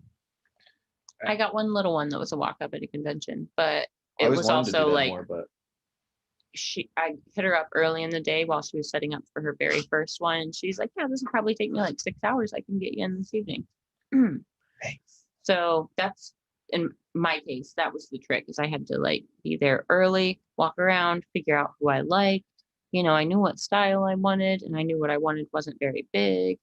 So. Well, a lot of times you'll tell them, I work for a convention and they're like, oh, can I come and get tattooed? And I'm like, that's a convoluted question. There's lots of steps to that. It really depends. It's a good place to find an artist for sure. But. Yep. Good place to find an artist. Good place to introduce yourself to an artist. Like, oh, hey, I've already emailed you. I'm such and such, or I'm such and such. I will be emailing you. Great thing to do. I love when clients walk up to me and they're like, oh, you're Fawn. It's like, oh yeah, I'm going to be messaging you. And I can be like, well, message me right now. And we can get the ball rolling so that they're at least on the list for a consultation. It gives us a chance to like briefly, like in a couple of minutes, make the connection, quick go over of the idea, and then we could schedule that hour-long or hour-and-a-half consultation. So many of my clients that are from out of state were from people that I just met quickly at conventions that like I was at the booth, they seen the work, were like, oh, this is awesome. I don't really want to do this right now, but I'll contact you later. Right. And then later I got someone from California contacting me that flies out, that one I did at Reverent Tattoo, like the crazy creature thing and like on the calf and the front and like that whole bottom of the leg thing. Yeah, that guy ended up just traveling a lot, meeting him at a convention. Nice. He travels wherever I am. He traveled out to Washington when I was there, and then he traveled out to Vegas, then he traveled out to Grand Rapids. Yeah. And he hasn't been to Red Tree yet. He was gonna come to Red Tree, but then I ended up meeting him in Vegas when I was there. Yeah, he's like, insane. I'm like, dude, thank you. Yeah, definitely spends an extra $1,000 to see me every time. That's amazing. I'm sure. It's amazing. Definitely dedication. That piece is one of my favorites too. Let's try to do it justice. Try to do it justice. Go the extra mile. Isn't it funny? Like when you see somebody that's that passionate of a collector, it's like, oh man, I want this to be like, not that you don't always want it to be awesome, but it's like you want it to be extra awesome just because they're like that passionate. And or so somebody that's covered in like heavy hitter collectors already. Yeah. Sometimes that's like so much of it comes with the trust. Like when someone gives that much trust and they're like, I like this style, but literally I know whatever you do is going to be super awesome. It's like, I don't know, gives me the free reign to like really do like, what is the coolest thing I do for this right now, without like, okay, then how do I incorporate that, and how do I incorporate this, which is I'm cool with doing. That's a tattoo, you know. I like incorporating people's ideas and things, but I also just love I love that trust. And someone just like gives me a base idea and they're like, I know you're gonna kill it. Just do it, just kill it. I like giving loose ideas, because if you're not someone that draws for a living, I'm not saying your opinion's not valid, but the artistic creation of your tattoo is definitely based on your artist. That's why you selected and took your time and went through portfolios and found somebody. If you're then going to go in and contradict what their goal is, I've never understood that. It was like, I've heard lots of stories from lots of different tattooers of people that have asked for very specific things, and they've been given that very specific thing. I think those control issues definitely those control issues come out in your tattoo. Yeah, because you tried. I don't know. It sucks because I don't want to say don't put your input on a tattoo. That is not. That's not what I'm saying, and that's not what I'm saying at all. It's a funny line to walk. It's a funny line to walk to like nature, because there's a level of like letting go with the idea, but also like simplifying your idea and also getting the right words out. This is why I think it's so important to find the right artist, to be patient and find the right artist. Don't go to like just if you're anyone not for comfortable enough to just let go, then it's not the right artist. Like if you feel like the artist doesn't clearly understand your idea, or you feel like you have to dictate a little bit more, like you're in the wrong hands. Yeah. That's I just Homies love only, man. I love when it's like a magical meeting, like, oh, I was totally supposed to do this tattoo for you. Like, however you found me, like, I was supposed to do this for you. Like, Don, the guy I worked on yesterday, he doesn't even have an Instagram. I'm not even sure how he found me. Right. But he found me. And like at first glance, I'm not gonna have anything in common with this guy, but look at how fly his chucks are.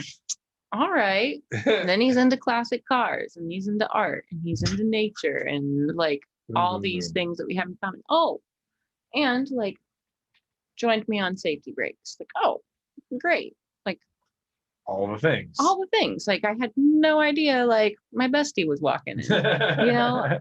That's what I love. Like I love when 10 minutes into a consultation, it's like, oh, yeah. Okay. I'm definitely the one to do this for you, and the universe brought us together for a reason. I love it when it feels like that, and I feel like, fortunately, with the help of my manager, that happens almost every time. I haven't had a consultation in a really long time where I didn't like instantly click on like a homie level with the person that I'm working on, which is really cool. But that kind of goes back to like, if we're visually attracted to the same things, we probably have way more in common on like a psychological level. You know what I mean? Yeah. Like if we get deep about it, like we probably like are way more similar than meets the eye. Some clients and some of their stories. Art is such a great bridge of, I know it's interpreted, or everybody sees art differently. But when you see the art the same way somebody else does, there's reasons for that. When you connect to the art, right? Especially like, I don't know, your landscape and colorful tattoos, but I feel like in the biomech and geometric, type people, like there's always going to be like, especially the bio people. When I know someone wants bio, like there's always something else. Like I'm like, I can be biased because I love those things and I can relate to those people so hardcore. But like, I know we're about to talk about aliens, space, DMT, like all of it. We're gonna hit the conversations I like. We're gonna hit it all. And we're probably gonna be good friends. Yeah. Keep it in your wheelhouse.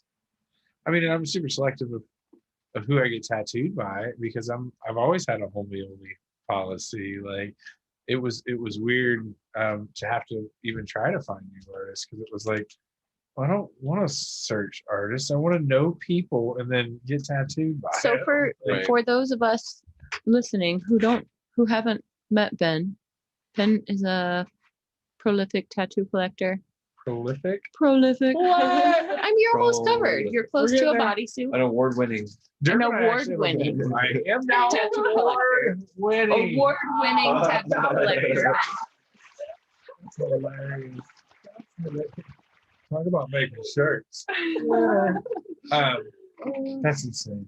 So let's talk about your tattoo history, because a lot of your work was by one and only one artist. Yeah, so, I went to the same guy for over 10 years, Dan Wesley. He goes by Wes. He owned Body Language at the time, and he retired to start training triathletes, which was another passion of his. And it was essentially one of those like, hey, bud, we're going to wrap up this limb. And I'm kind of moving on. So if there's other things you want, you might want to start looking at guys at the shop. I'm just like deer in headlights. Like, what do we? We're 3 out of 4 limbs deep, bro. What do you mean you're leaving me? Like, and we had a bunch of stuff on my torso and stuff like that already as well. It was like, it was rough. I was like, okay, well, so I just hung out in the shop, and I started hanging out with all the guys in the shop, and I started getting tattooed by only people from that shop. And really, until I got. What was the name of that shop? Body Language. Where at? Hamilton Road. It's still Columbus, there. Ohio. Columbus, Ohio. Since 1992. Represent. Hey. Currently owned by previous guest Joey Knuckles. Yeah, and Joey Knuckles actually tattooed out of there. I didn't know that. When I got tattooed there. That's how I know Joey. Shop's been there forever. It's always been a street shop. It's always been a heavy I just hitter. like connecting the dots for the people that actually follow along. Yeah, sorry. But so it was like, okay, so now I'm like, I getting tattooed by everybody at the shop. And then it was one of those, like, I ended up working at the shop, and then I ended up working at Red Tree. So naturally, all the people from there, several of the artists from there went to Red Tree. So I started getting tattooed there, and it was like, then we got to know those homies. And it's been a super natural, super local inside. Our guest for next week, Nathan Marty. Oh yeah, Nate Marty tattooed out of my Thursday, it was a Thursday. supernatural homie to homie connection. Like, I never had to do the search around for the artist, because it was always like, hey, new friend, you do rad stuff. Right. And all the artists should around talk here doing about dope stuff. So me, Derb, and Ben are the only ones not from Body Language then, huh? Yeah. So now it's Body And Language how long / did I Red work Tree. for Hell City / Red Tree before I even got tattooed by anybody that worked there? The first person to tattoo me at Red Tree, other than Derb, was Toby. Also, Body Language, old school homie from Rich didn't tattoo you at Red Tree?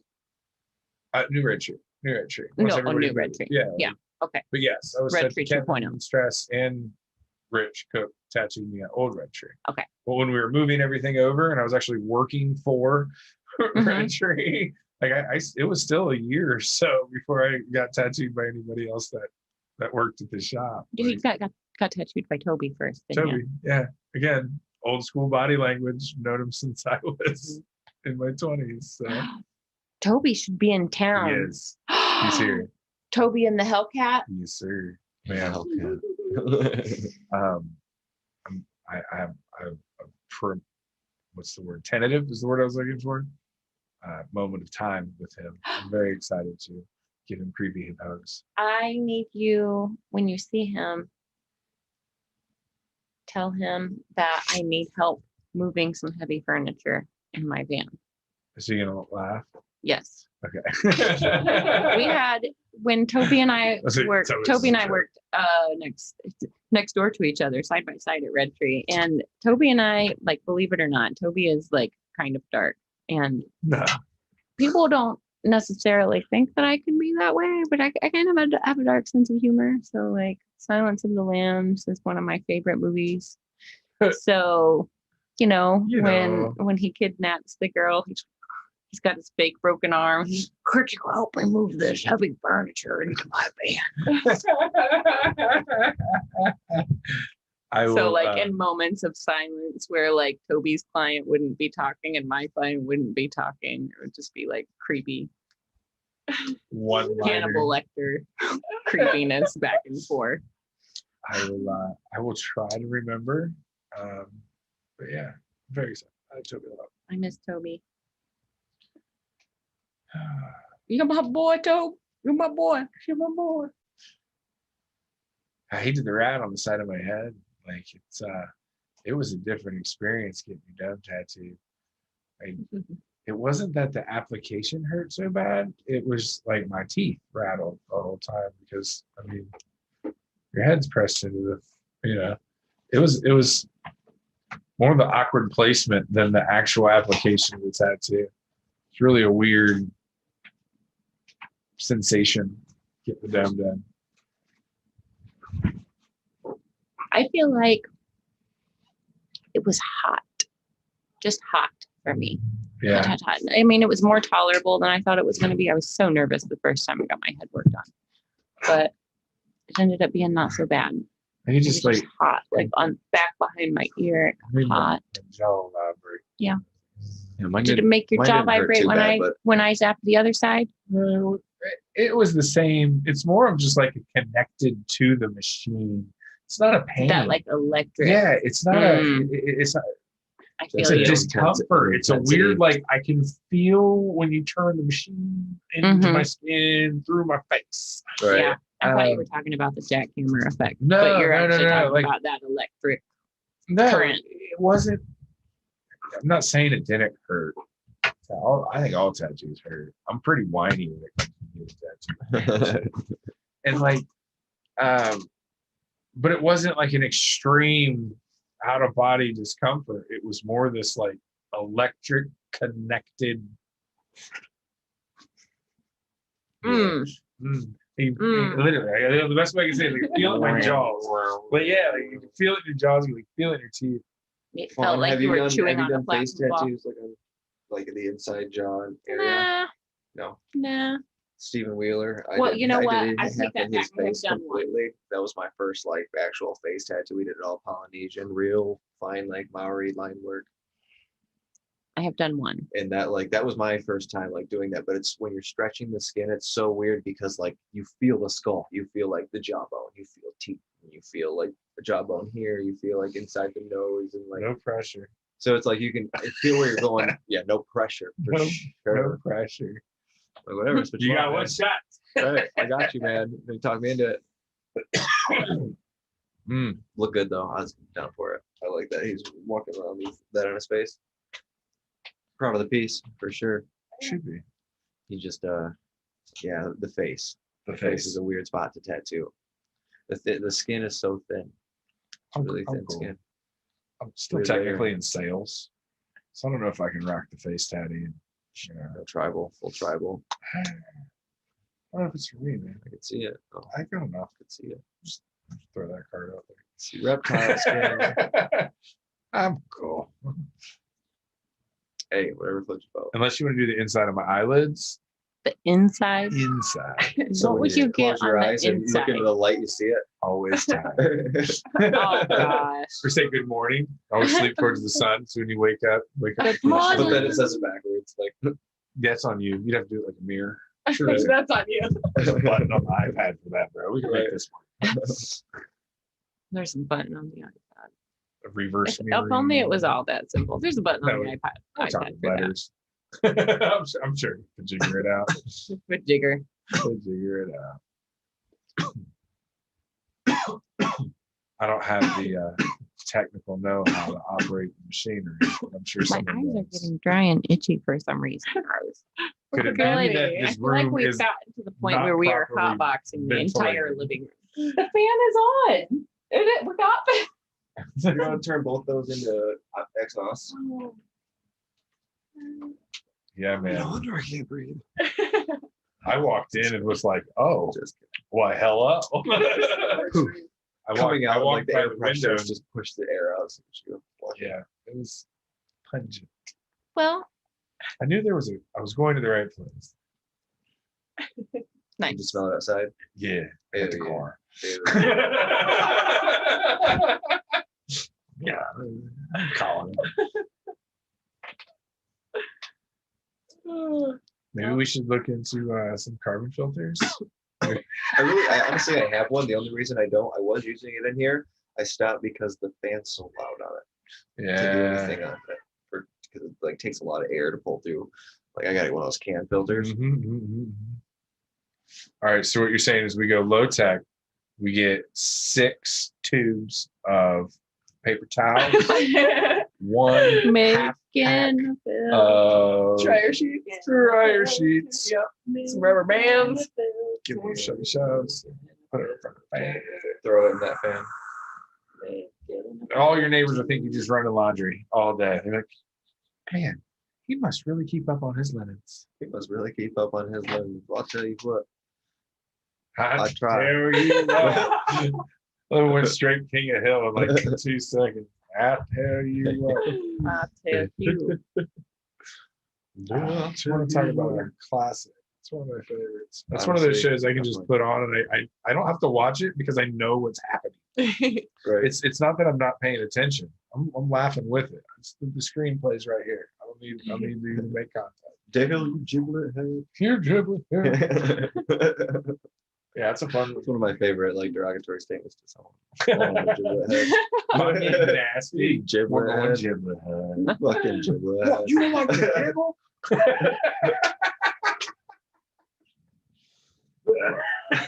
Get your giblets out of here. This guy is. Man. All right. Have we talked all the talks there is to talk? I Or came can we in talk late. We're on. We're on. You talked all your We're on talks? 3 hours. Emily's got a meeting, or she's got work she's got to start doing here pretty quick. So I know she's got to toss off here. I So I feel think like- Would it's you probably please time. fix the clock on your wall? Oh yeah, that's not right. Like, You still. should check out the stove clock. Oh, This no. is- that Don't one's clock way even off. worse. Oh yeah. I keep, It's so I keep them all confusing. different times. It's very Yeah. confusing. Way to go, Ben. He just gets Way to go, Ben. every time I'm here. No, we don't got videos Yeah. on Ben. It's okay. No one needs to see. We can see it from the iPad. Traveling. Boom. Nice. Nicely I done. don't even know if it's right, but it's Good. way It's closer. It is close. Way It's close. actually spot Hold on. on, yeah. It's good. Nice. look at that. Nicely done. 251. Nicely I, done. I do have Until a the weird next skill time of knowing time what time it changes. is. Until the next time. We are controllers of time. What was that Human phone number kind. again, Emily? It Right. is. But we also just say it's gonna. We also just like make up it's an hour earlier, like it's an hour I'm later. gonna make you say it like 3 more times before we sign off. What? What was that phone number again? It was 8339 Breeze or breeze.us, Breeze.us. where you can live chat us. Ooh. Nice. Nice. How many people are like they're answering phones or like actually talking to people? How many people is it? So I have a team of 8. I just hired 3 more people, so we're soon to be a team of 11. And typically between 4 and 6 team members on during the day. We call them our cannabis specialists. If they're not answering the phones, answering emails, live chatting, processing orders, they're taking cannabis training courses. How can Ben become one of these people? Go talk to you. Got you. Yeah. You can work from home. Yup. Sorry, boss. You're not stealing me. It's a pretty nice One of my gig. favorites. It's a pretty nice gig. It's really fun. Emily's over here rubbing her hands together. Honestly, I'm like recruiting everyone I know. And it's just the great part of it. We're technically the communication center for our company. And then we're the division devoted to education and compassion. It's beautiful. I want that title of my life. I'm just here to love you and teach you. Yep, that's literally beautiful. That's a beautiful. Can you imagine what your business card would look like? I wouldn't need one. Everybody would know my face. We are starting virtual bud tending sessions, so we can get our face out there. So that should be live within the next month. How cool. Yeah. So is this all going to be under one platform? Is there going to be one app or one place that everybody's eventually going to be able to go to? Yep, breeze.us. Nice. And we have all of our kind of, our menus there, but then as well as our services. We write blog posts, we do videos. We're doing a live Q&A on the 29th. And just all these fun different things to try to get more people more educated. And, actually 28th when we're doing it. But Nice. yeah. Yeah. Breeze.us. We need to get some stickers and slap them all over everything. I feel like we need to just purchase a small merchandise Ask about company. my weed. Oh, that's a great idea. Ask me about my weed. I'm not really sure what strain this is. Let's walk through it. Pungent, citrusy, What do you? It's blue. What do you think? Then you hand it to Emily, and she's like, "Okay, well, this terpene is this, and then you use this terpene for this, but this terpene is actually going to be really good for this and this and this, and then but it's actually this one contains this terpene as well." Take a glass of orange juice while you smoke this one. Yep. In all the best Drink ways, because that's drink I love where pineapple. you know the details of that. We Where try to. you can get beyond the level of oh, this smells like this, or this is like this. And I know you light it on fire. And that's the great thing. We try to just, meet people where they're at. So we talk to a lot of people who, most of the people, are calling because they have very little information. They don't know what CBD is, so dropping CBN on them is going to be just a whole nother mind exploding thing. So we just try to walk people, meet people where they're at, So walk them to the level they need to understand. What's it like assessing? Let's consider it like grade school versus middle school versus college, how hard is it to distinguish whether somebody is first day of kindergarten versus third or fourth grade, Usually right off versus eighth grade? Usually can tell by, someone starts by calling it a stativa. Cool. Stativa. Oh yeah. Or indico. Yep. Indico. Yep. But All now I these can things. prescribe Mr. Tequilas. So with indica. What's this indica? Yeah. Just, Some we could people drink will it. order cookies flour and then they call back because they thought they were going to get a cookie. They're like, I saw the picture of the weed, but I just thought that was what was in the cookie. People don't understand the nomenclature. They don't understand, well, what's shatter? Or I can't have crumble. I needed shatter. My friend told me I needed to find wax. Well, crumble is a type of wax. What are you doing with this? So then You know we what? dive into, One of my favorite things is when I'm, and this only happens when I'm smoking with the generation beneath me. I will make them, I don't think it's a mistake. I think it's accurate. I will make the mistake of calling my dad's hash. I'll be like, oh yeah, you got the hash over It's there. And definitely hash oil. they'll look at me like I'm nuts. And they'll be like, I've never done hash before. It's like, Yeah, you have. so dabs, butane hash oil. dabs is this is a the blanket slang name for hash. Oh, yeah.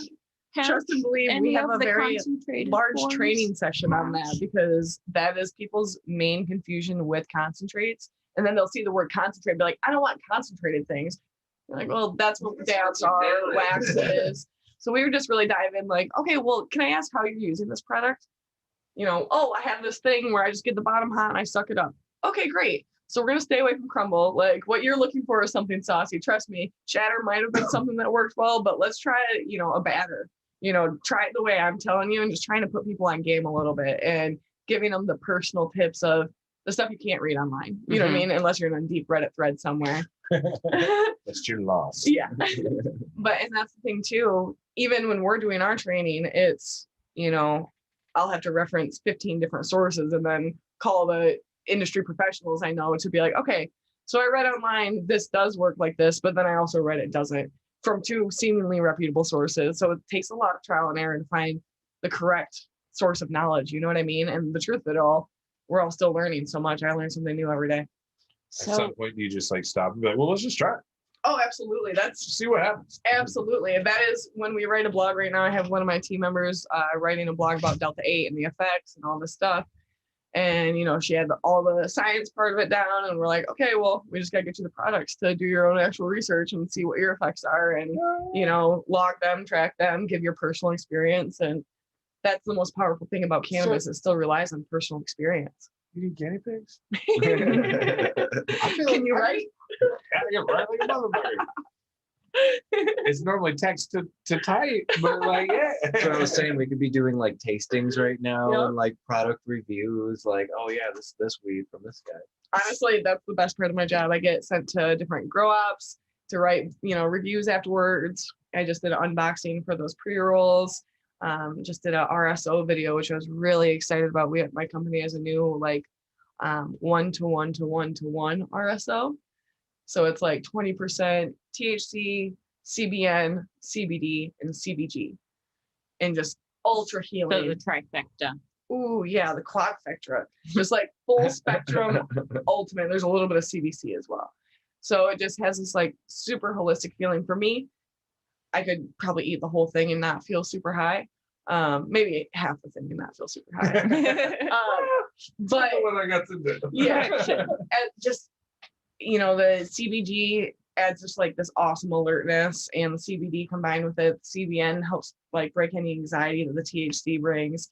Really powerful for especially like cancer patients who would love you need THC if you're working with cancer. That's really intimidating for a lot of people to tell a 70-year-old that you're gonna get super fucking high.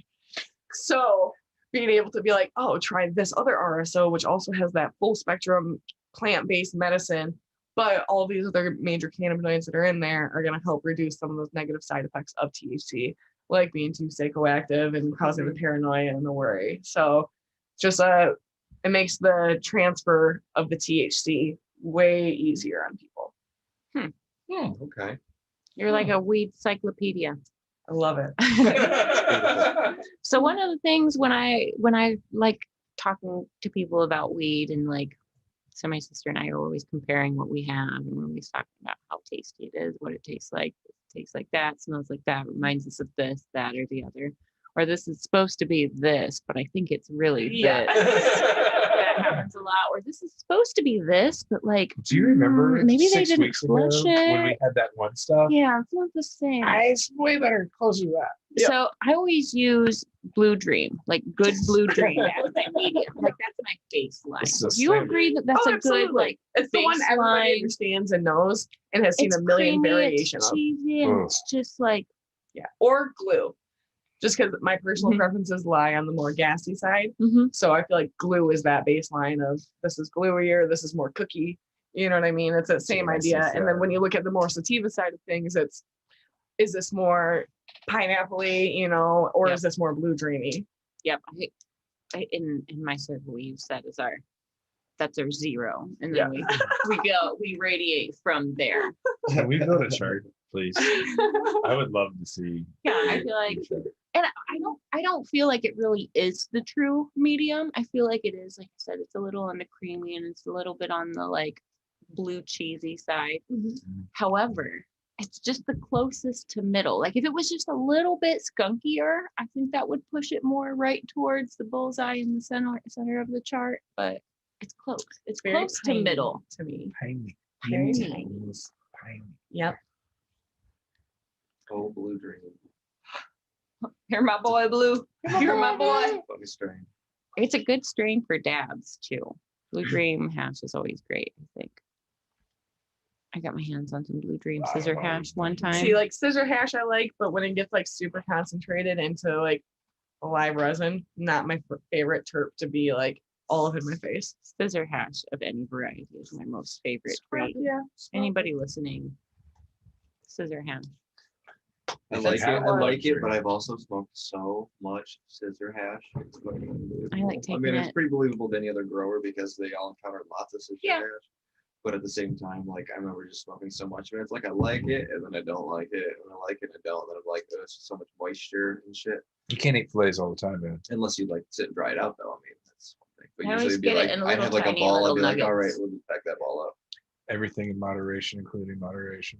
Right. And when you trim it and shit, you just get so much that it's easy to just be like, let's just keep on smoking it. Keep on Throw it in keeping every it. joint. Ice hash is the new one that everybody gets super confused about because they think they're getting, it looks like you're getting, you know, a live resin. It's like super bright yellow and looks like, and then when you get it, texture is more like hash. And people like, you sold me Keith. This is a whole different system. Like, give me your email, forward you a couple of articles. Like, let me explain the process of this. It's really hard when people don't understand first the most basic extraction. Yeah. Like mechanical. If they first don't understand mechanical extraction, we got a lot. Yeah. We got a lot to learn before we even get to ice. We work a got lot a long on way to go. analogies to explain things. I like to use like essential oils as a huge analogy for things. People love essential oils and they understand them. No, yes, smell like They pretend they understand them is what it is. Yeah. But then when I apply like, so cannabis, terpenes, a lot like that. Essential oils, or, you know, the process in general, putting a whole plant in, extracting the good parts, evaporating the shitty parts and left with this concentrated oil. The good stuff. The good stuff. You got to break it down really simply. All right. What was that webpage again? Breeze.us. What was that phone number again? 833-9-BREEZE. Nice. Nice. All right. Well, Well, Ben? thanks. Yeah, thanks everyone. Thanks for letting me drop in. Ben, thanks for I dropping in. I think you're officially a correspondent now. Correspondent. Yeah. I think we decided. I think we decided that you and Todd Can I are get a cool hat, correspondents. like little like Dick Tracy looking hat? Absolutely. Right, with a tattoo collecting shirt. Press. Press hat. Yeah. We'll Definitely. get you a pen, a dramatic pen, and a little notebook. Notepad. Yeah. Right. Nobody will ever be able to read it but me, and then probably not You're even standing me. on the sidewalk of the street and stuff. Nervously approaching people. Stick figure over and over I can't again. even stick figure. They're wonky. Yeah. No, I appreciate the upgrade. Like, Yeah, thanks. yeah. I think it's official court. Not. I think it's no longer guest. I think you're just correspondent. It's terrible. We've got to have at least a dozen or more with you on. I know you guys are always smoking. Thanks for having me. I always love being here. Yep. Sorry, I was late. Thanks for Emily, joining us. thank you for coming on today. Absolutely. Thanks for having me. This here. was- It was super this cool was to hear so much fun. everything. Like, I'm Right, she's a gonna weed have to encyclopedia. rewind. She's literally a weed wizard. I want to hear the first half. What's your Instagram handle? Queen Blunts. Queen_Blunts with a Z. With a Z. With a Yeah, not Z. us because that's somebody else. Then I mean, Oh, All right. Well, so you can funny. find Jordan and I at the tattoocollecting.com.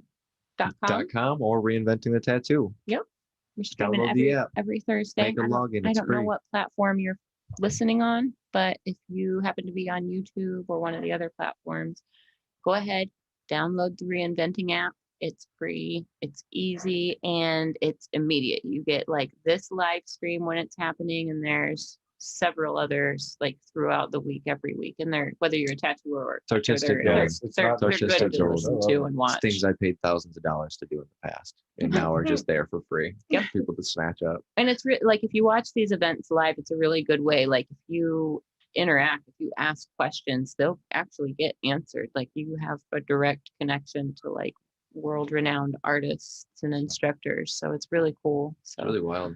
but they Thankful for, definitely honestly thankful for like COVID and shit for making that happen, because like that's I think was really like the pushing factor of like them really creating creating the opened up the platform time. to connect everybody. Right. Mhm. And like even the conversations we had on that, it seemed like that was like his driving factor on it. Now he's pushed inside to really focus on like how can we connect people, how can we do these things, these live conventions and these live things. And we popped in right at like the precipice of that. The Right at precipice. good word, bro. Good word. I'll write that down. That might be the word of the day. You can keep it. I can't spell that. You can keep it. You can put it in the bag. Guy you was lock like, it up. podcast, you say? Literally, I was like, oh yes, this is perfect. Yeah. And then So- that's when he told us about the app. He was like, okay, I got a project I'm Yep. working on. That So was the app. Reinventing gives us the platform. So if you're listening on YouTube, anywhere else, definitely follow the app. It's worthwhile. There's so much. I mean, there's a canon to subscribe to that does cost money, but there's a lot of free content that's super valuable and awesome. Yeah. Cool. Well, sick. Thanks, everybody. See you guys next week. That was episode 30 something. Oh wait, next week we have Nathan Marty. Nathan Marty. Nate We're going to Marty. be talking dark, scary bio. Oh, Ooh. that is I hope everybody's happy. It's Send on mine. him my love. Dark Very far Scary up. Bio. We're also going to ask him about the Ohio Bio Show. Find out if that's a thing that's going to make a comeback. Nathan Marty. That's it. We'll also get to hear about his new studio. We're gonna Followers. really talk to him about bringing back the Ohio Bio Show. Yeah, Or it's if he's weird. not already Keep planning listening. on it, he will be planning on it by the end of the day. That's our mission. So hopefully he's already planning on it. I Oh, don't I'm know so why he excited. wouldn't be, but I miss Nathan. It's been a while. yeah, it has been a while. Send him my love. Went from seeing him Maybe if every you're day, available. seeing him every day to not seeing him at all. Yeah. Yeah. All right, guys. Well, See you later. tune in next week.